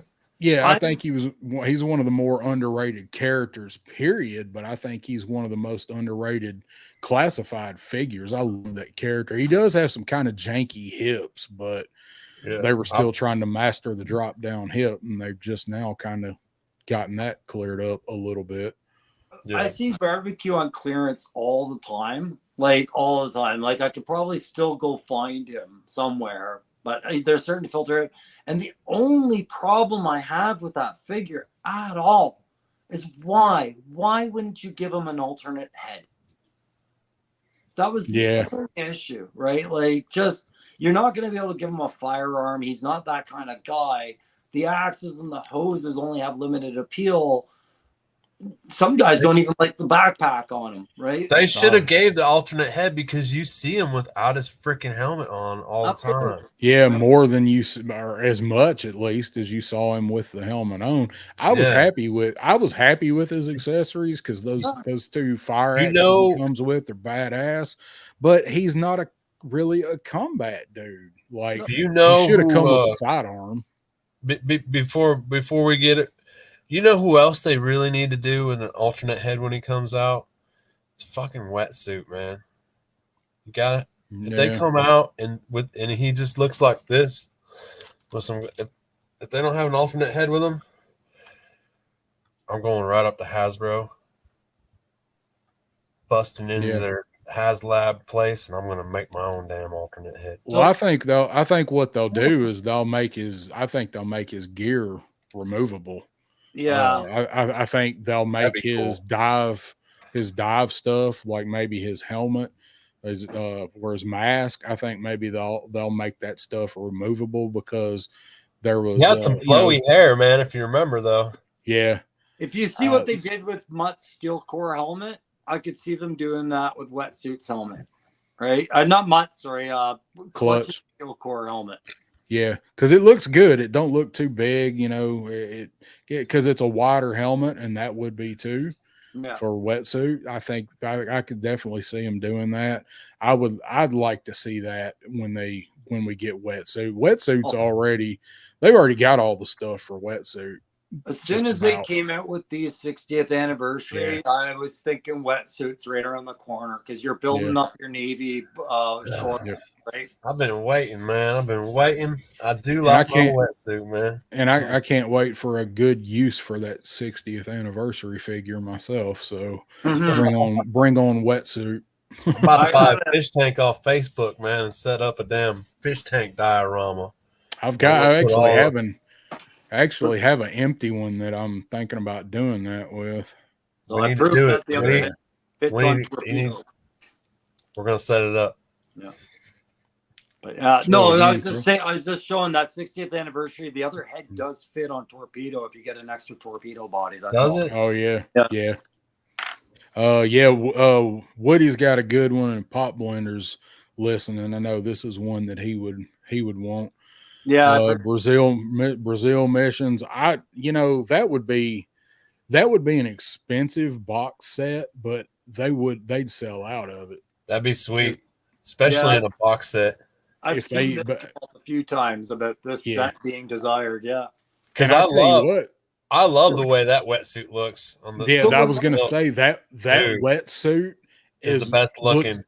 He looks better than the OG wetsuit. With silver and blue. That's the only in my 3 3/4 line. That's the only Brazil character I have is the wetsuit, and that's what I'm not picturing. What was the Brazil operation about? I'm trying to picture who is all the characters. Like I can't picture it right now. I don't know the gist of it. Do you know, Darren? It coincided with when they brought out the Special Missions comic, and it just had a team of figures. It was a wetsuit, leatherneck, dial tone. Yeah. Mainframe, I think, was the other one, and they were led by Lieutenant Claymore, who was a figure that they come up with for that set. white G.I. Joe Lieutenant Claymore, not Lieutenant Clay Moore, who was a Cobra. Yeah. They put that set out around that time to kind of push the special missions comic. And I don't even remember if in the comic if there was a special mission Brazil issue. The cover of Special Missions 1 is Wetsuit. Own it. Somebody will probably know, but I'm not. I never read all of the I don't Special remember Missions that. I books. had that issue. I remember Yeah, having everybody's got one. Yeah, Yeah. it's really common. But I'm wondering if I'm remembering, because watching JLS, is this Sierra Gordo? Are we thinking of the right spots here? Yeah, see, that was Joe. Yeah. Yeah, that was the Joe, but that wasn't the Special Missions in Brazil. Mm-mm. Like 2 different locations, and that's what I Right. keep back to is that name Sierra Gordo. Yeah, that was their fictional, like their fictional Afghanistan or their fictional Grenada or something like Their that, war. Yeah, their war-torn third world country that we're not supposed to be in, but we're in doing all kind of shit. Yeah, that was the Joe version of that. I got you. Yeah. I wanted to. Yeah, I really want them, but yeah, we ain't even gonna touch that topic tonight. I really want October Guard too. You know, I'd like to discuss that again at a later time. We can spend some time on it, but we ain't gonna see them anytime soon. And if they do them, I don't want them unless it's the original characters. I don't want Big Bear. I don't want Red Star. I want the original OG characters from the first issues of the comic. I've actually got the issue where all of the original dudes died back there. I think it was 26. Anyway, I really want October Guard. I always loved October Guard. I did have something I wanted to get what you guys' thoughts on and see what the chat thinks about this hypothesis that I've got. All right. I've typed it out. I've typed it out in a couple of different live stream chats. I know one of them was in Punk's probably this past weekend or this past Monday. It didn't get much traction. The chat was just blowing, and I don't think anybody even saw it. So they announced this, the Once a Man Cobra Commander. Like we talked about that. Yeah. And then on the stream with Toy Kind of Mood that everybody's been talking about, they dropped another Cobra Commander. They said, or name dropped it, just Cobra Commander, and they mentioned that we're going to be getting a lot of Cobra Commanders. We know that. It was like Snake Eyes. There's going to be a damn Cobra Commander for every day of the month by the time it's over with, which I'm fine with because I like Cobra Commander. But here's this theory that I've got. What if the Once a Man Cobra Commander that they name dropped is actually more snake than humanoid form? I mean, a mix, something along those lines, like somewhere in that transformation of that Cobra Commander. But what if the one that they just name dropped on Toy Kind of Mood is 100% going to be the retro card that came, the one we're waiting on that we know is coming? I think Casey's the code name, without the Mickey Mouse logo.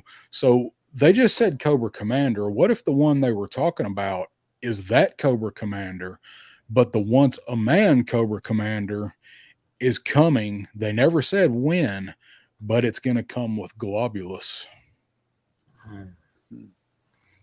in a set. That would be awesome. I had heard some other rumblings about this other Cobra Commander, same as you. I think we're hearing them on the same source, and Globulus is going to come one way or the other eventually. Once we get Nemesis and some Enforcer out of the way, it's really, the dial's pointed at him, right? I had heard that these new Night Force 2-packs, 3-packs that are coming is a mix of Joe and Cobra. I heard that. I heard that too. It needs a giant clam. So do I. Um, maybe not so giant, but yeah. That's I what she heard. said. Yeah, I heard that. I heard that too. I And don't like I I don't either. yeah, you're taking the power of some choice away from a consumer for the want of one, right? It's another Tiger Force roadblock tripwire. Yeah. I'm one of the few that wants both of those, but if you bought Tripwire, why would you want a Tiger Force one? Right? Like Yeah. it was an expensive enough figure the first time, right? Well, I mean, he doesn't have he doesn't have half his gear. He doesn't come with all the extra stuff. I mean, they didn't even give him Apsara. How much would it have cost to make an Apsara and throw a little tiger paint on there? I'm That still might have made me buy that set. yeah, I'm still getting the original Tripwire. I've got to have that whole set because I love that figure. But the Tiger Force, regardless, I was like, well, God damn it. I know I don't want the Tiger Force because I'm buying the Hasbro, but now I'm going to get them both. You guys know I picked the set up. Yeah, I mean, I love Tiger Force. Yeah, you're definitely gonna do it, and Crimson Cobra Commander says he needs it. He needs Tiger Force, and there's plenty of people that will. There's plenty of people that aren't gonna mind a bit that they're getting those in a 2-pack because hey, it's 2 more Tiger Force characters. Yeah, I love Tiger Force so much. I'm tempted to paint a Dragonfly. Yeah. So it's also the principle of it and the trend that it starts too. I'm kicking you off. You paint that Dragonfly, son of a bitch. Most expensive canvas out there. Yeah, I want to see it. I want to see it ripped apart. Yeah. Pop says, I think they want to maximize Globulus by himself because he'll be a deluxe figure. And he will be because you know they're going to make him come with the little pod he flies around in, which is cool. He needs it. I think they're going to do something with him where you can pop the tail off. And I think the tail, we talked about this before, I think the tail will have to be articulated like a chain. As long as they can get the ratchet system right, that actually where it's not floppy, because we have some trouble with ratchet systems. But I just think that, Pop, I think my theory is that would be a misdirection. Name drop the Cobra Commander and draw speculation away from Globulus. Like, like we said, we know he's coming at some point, but everybody's thinking about that Cobra Commander and nobody's like, oh, you're looking over here at the left hand, but you don't know what the right hand's doing. And bam, they drop both of them together. I think it would be an awesome move. It's all speculation on my part. It's just my theory, but I just got to wonder how many exclusive figures are we thinking are coming out in the next feature? Because we know Raptor, I think, is supposed to be an exclusive, is he not? Well, they haven't announced what they're gonna be, but we've got enough of a lineup because you got SDCC, you got PulseCon, and is there one other con they do a figure for? Those are the 2 big ones. Yeah. But so far, I've heard a few names dropped as all these exclusive, right? I've heard Nemesis Enforcer, I've heard Raptor, and if you start building a line, you start looking, okay, well, one of these is probably not happening. And who knows what's going to be in the next HasLab? Oh, dear God. Yeah, right? Like that. We'll know in a month. Yeah. That's my other thing. Why I said that earlier. Why have they not started dropping any hints yet on the new HasLab? You know what we need to do? Teases. We need to sneak in. We need to infiltrate that place. We need to get a job as a janitor or something like that. Maybe an intern. Yeah. Shit, them are probably the first people they're laying off. Infiltrate and inform. One of the things when we talk about the Cobra Commanders and what they're doing right now, more Cobra Commanders. Sorry, just to finish what I was thinking there. You also got to remember we have had one entry of the Dark Energon universe in the classified so far. And that's the Mole Rat. Mole Rat. Yep. Okay. Yeah. And everybody his fucking face. Yeah. And we know that the movie we've already seen the logo for the movie at this point. So when are we going to get another nod to the Dark Energon? And could that be coming through a Cobra Commander translation? You know? Matthew says Nemesis Immortal is a deluxe, not a con exclusive. Raptor is confirmed as a con exclusive. I forget which one. I didn't know that he had been 100% confirmed as a con exclusive. I thought it You was heard it first. I thought it was just the more popular theory or whatever. I didn't know he had been confirmed. Well, then we know the other one for this year. One of them is going to be Starduster. That was the other one I was trying to think of. Thank you.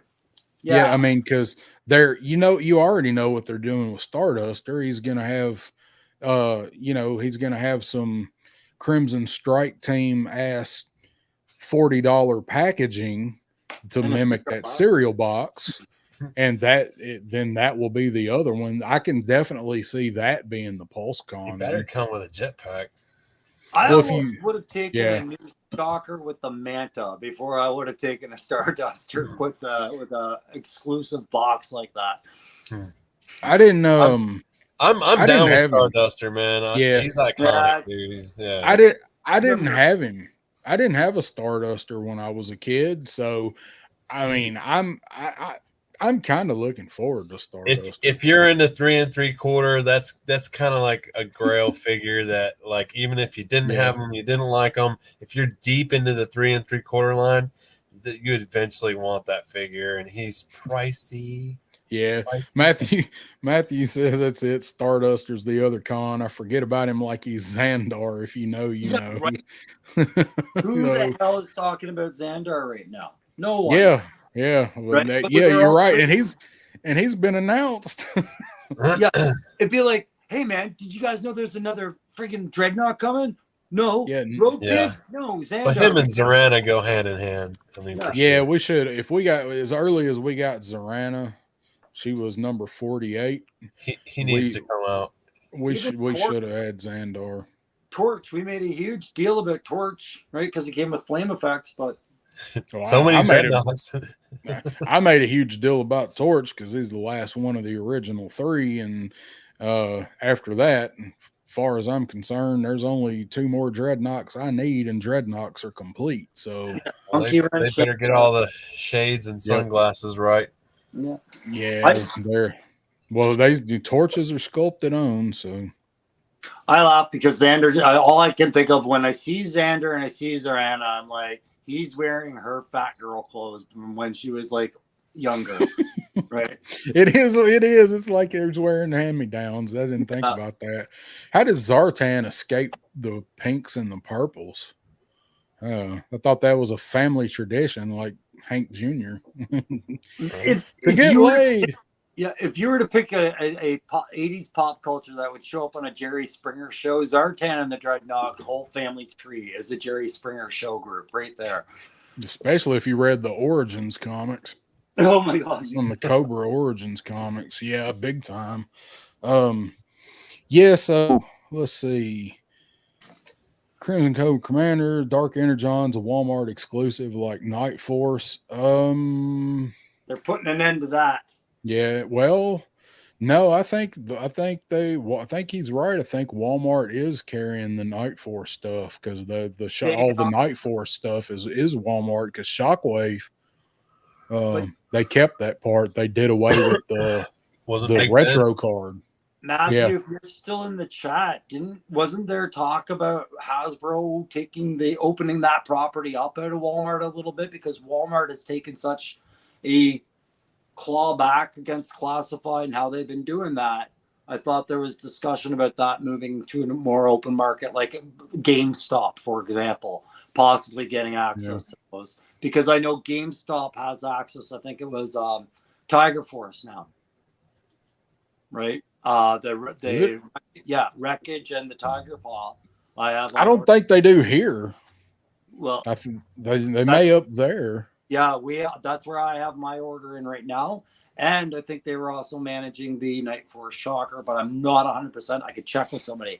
But I think the entire deal was, if I understood it, and it's all third hand, was Walmart's like, this wasn't what we thought. It's not what you thought. Like, I don't know if Night Force and Dark Energon are going to be exclusive to Walmart much longer. Yeah. By I the think way, we if had- anybody There you has, go. if That's anyone all. has an extra tiger paw Okay, thanks, or Matt. ferret, they can sell me. I will gladly pay a hefty price for it. Mm-hmm. shit, just wait till Target puts them on clearance in 6 months. I'm still looking for them $13 Python bubbles. I haven't seen them either. Did you end up seeing that movie Civil War? No, I still didn't go see it. I'm behind on my movies. The last thing I saw was Frozen Empire. And I do want to see Civil War, but it's probably going to wind up being one of the ones that I just rent when it comes out. And you got to see X-Men 97. Yeah. No. The reason I brought up Civil War is, and they show it in some of the commercials where she offers to buy gas and the guy's not having it, and she's like, I got $300. He's like, that'll buy you this type of sandwich or that. And she's like, Canadian. And he's like, okay, what do you want?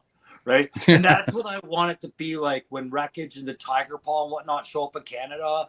Be like, hey guys, they showed up here. And then it'd be like, oh my God, this is what you guys feel like sometimes. Like, we've got it all. Because I always feel like with Ollie's and Ross, that's what's going on half the time.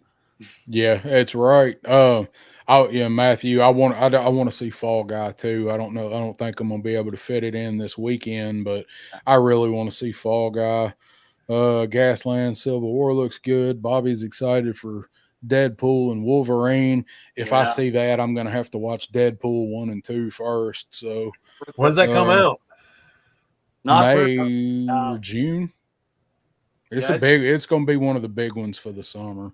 When's it come out, Matthew? I know he knows. Yeah. The Tiger Paw and Wreckage, I had no interest in ordering them. Now I want to order them just because they're hard to get. Damn fucking FOMO. I do kind of want the Wreckage figure, but if I buy Wreckage secondhand, I might as well buy the whole thing because Wreckage is going to sell for $35 or $40. So might as well try and get it. In the gear when those came out, I could not get my hands on them. You know, I got on Target before they sold out, and I had it in my cart, and I just looked at it. It's like, I don't want this thing. It's going to be here. And then it sold out. Sorry, July 26th is when your movie comes out. The one that you asked about. Yeah. Nice. Deadpool. Yeah, I just don't like Deadpool as a character. I love Ryan Reynolds, so I'm kind of torn. But I've seen most of Deadpool 1. That's as far as I've seen. When they do the credits and him and Wolverine are walking down that street and it's in slow-mo and all the sparks, but you see Lee Field's Just Feet shop in the back. I was like, you got me. I'm seeing this. Like, just to take that kind of a shot at it. Yeah, that little Easter egg. He's the king of one-liners, you know, and just like, man, he's hilarious to me. Well, that character works. Don't get me wrong. He's got such a following that the movie probably would have been a success either way, but that movie works the same way that anything Henry Cavill is in works. Ryan Reynolds loves the character, and he's passionate about the character. He was always salty about the way that he had to portray him in, what was it, X-Men Last Stand? He was Wolverine Origins. Was it? So he was always salty about that and wanted to actually do him the way the character was written. And the only other person that could do it that well that I can think of would be Chris Pratt. But you know, he's already Star-Lord. But Ryan Reynolds is perfect for Deadpool, and he makes it work because that's how he is in everything he's in. He plays the same character in every movie he's in, but he's perfect for it. He nails it. Yep. Yeah, no, you're kind of right. He is like the Liam Neeson of the hero genre. Like, it's one type of character with a different backstory every time for why he's like that. But yep. Pop Blender says he has an ex-girlfriend who was a fan of Night Force. Shocker. Night force, day force, just use force. Yep. And just shocker. Yeah. So, well, you guys got anything else you want to bring up? We've been going for 2 hours and 48 minutes. Anything else you guys want to talk about tonight? I'm about wrapped up for tonight, guys. I got to get up around 6 or 7, somewhere in between there. All right. Yeah, it's about the same for me. The alarm usually starts going off at about 20 till 7, and I make it up about 7:05 most days. It depends on how many times I hit snooze. So I set 3 alarms, all with snoozes. So that's the downside of insomnia. And when you finally get to sleep, you don't want to get up. Yeah, you got it right, Matthew. You always have said that a 3-hour tour is the perfect time frame for a live stream. And I know our topic tonight was just kind of something I come up with. I thought it'd be cool to talk about, but I knew it wasn't. I'm glad we finally got to a topic, because we always pick a topic and then we'll talk and talk and talk, and but we pushed it out this time. Yeah, and then we'll go backstage after this. Yeah, we actually got past the topic this time. So, well, I'll go start with Crow like we do. You got anything coming up you need to highlight or talk about? No, just the normal stuff. I still have that open invitation. If you're a new channel and you want to practice doing a live just on somebody else's channel to get the jitters out, give you a shout on the thing. That's always open. And aside from that, I'm on every Saturday. I try to be on 11 o'clock in the standard daily nonsense videos. That's it. All right. What about you, AA Ron? You got anything big coming up you need to talk about other than a bunch of Star Wars shit? I was about to say that. Obviously, I have a shit ton of Power of the Force vehicles we're going to rip open, and pay attention to Punk and Allison's channel and stuff for keeping up on who the next person is to view for Power of the Force month. And I'm gonna be busting open. I'm gonna try to sneak in a Voltron video this week, because I freaking love Voltron, and I scored the Black Lion at Target. And I got a few videos that we're gonna crank out besides Power of the Force, because I wanted to, kind of mix it up a little bit. I didn't want to lose all my subscribers in 1 month, but yeah, you just got there. Try doing a rap video. Do a rap video. It helps. We're gonna talk about the rapping a little bit. No, we won't. Yeah, we're gonna have to talk about that a little bit. We're gonna get some rap. Stay tuned. Yeah, stay tuned, y'all. I'm just saying, if you want to lose subscribers, I can show you some really cool tricks. We'll be down. I think I got one person that must not like something I say, and then they leave, and then a couple days later they'll be back. So, I'm at a threshold. The higher you get in subscribe, you'll see it fluctuate. You'll see 4 drop off one day, and then 6 come back next. It's funny. I don't even look at it all that often, because I'm having fun doing what I'm doing, and I got you guys, and I got Pop Blender, and all the wonderful people that show up for our chats and watch the replays that like to watch all of us. So I'm sassified, as Clarence Carter might say. And that's the way to be, man. That's the way to be. It's all fun. But I got some stuff I got to get open. I got a bunch of stuff I need to get opened up. I got to do Moss Man. Everybody, y'all saw the sneak preview, because I wasn't gonna say shit about Moss Man. I was just gonna be like, bam, here's that hard to find ass figure. But I gotta get him open. I want to open these Transformer dudes that Aaron sent me. I gotta open Bluegrass. I hadn't opened my Legions yet that I got from the box thingamajig.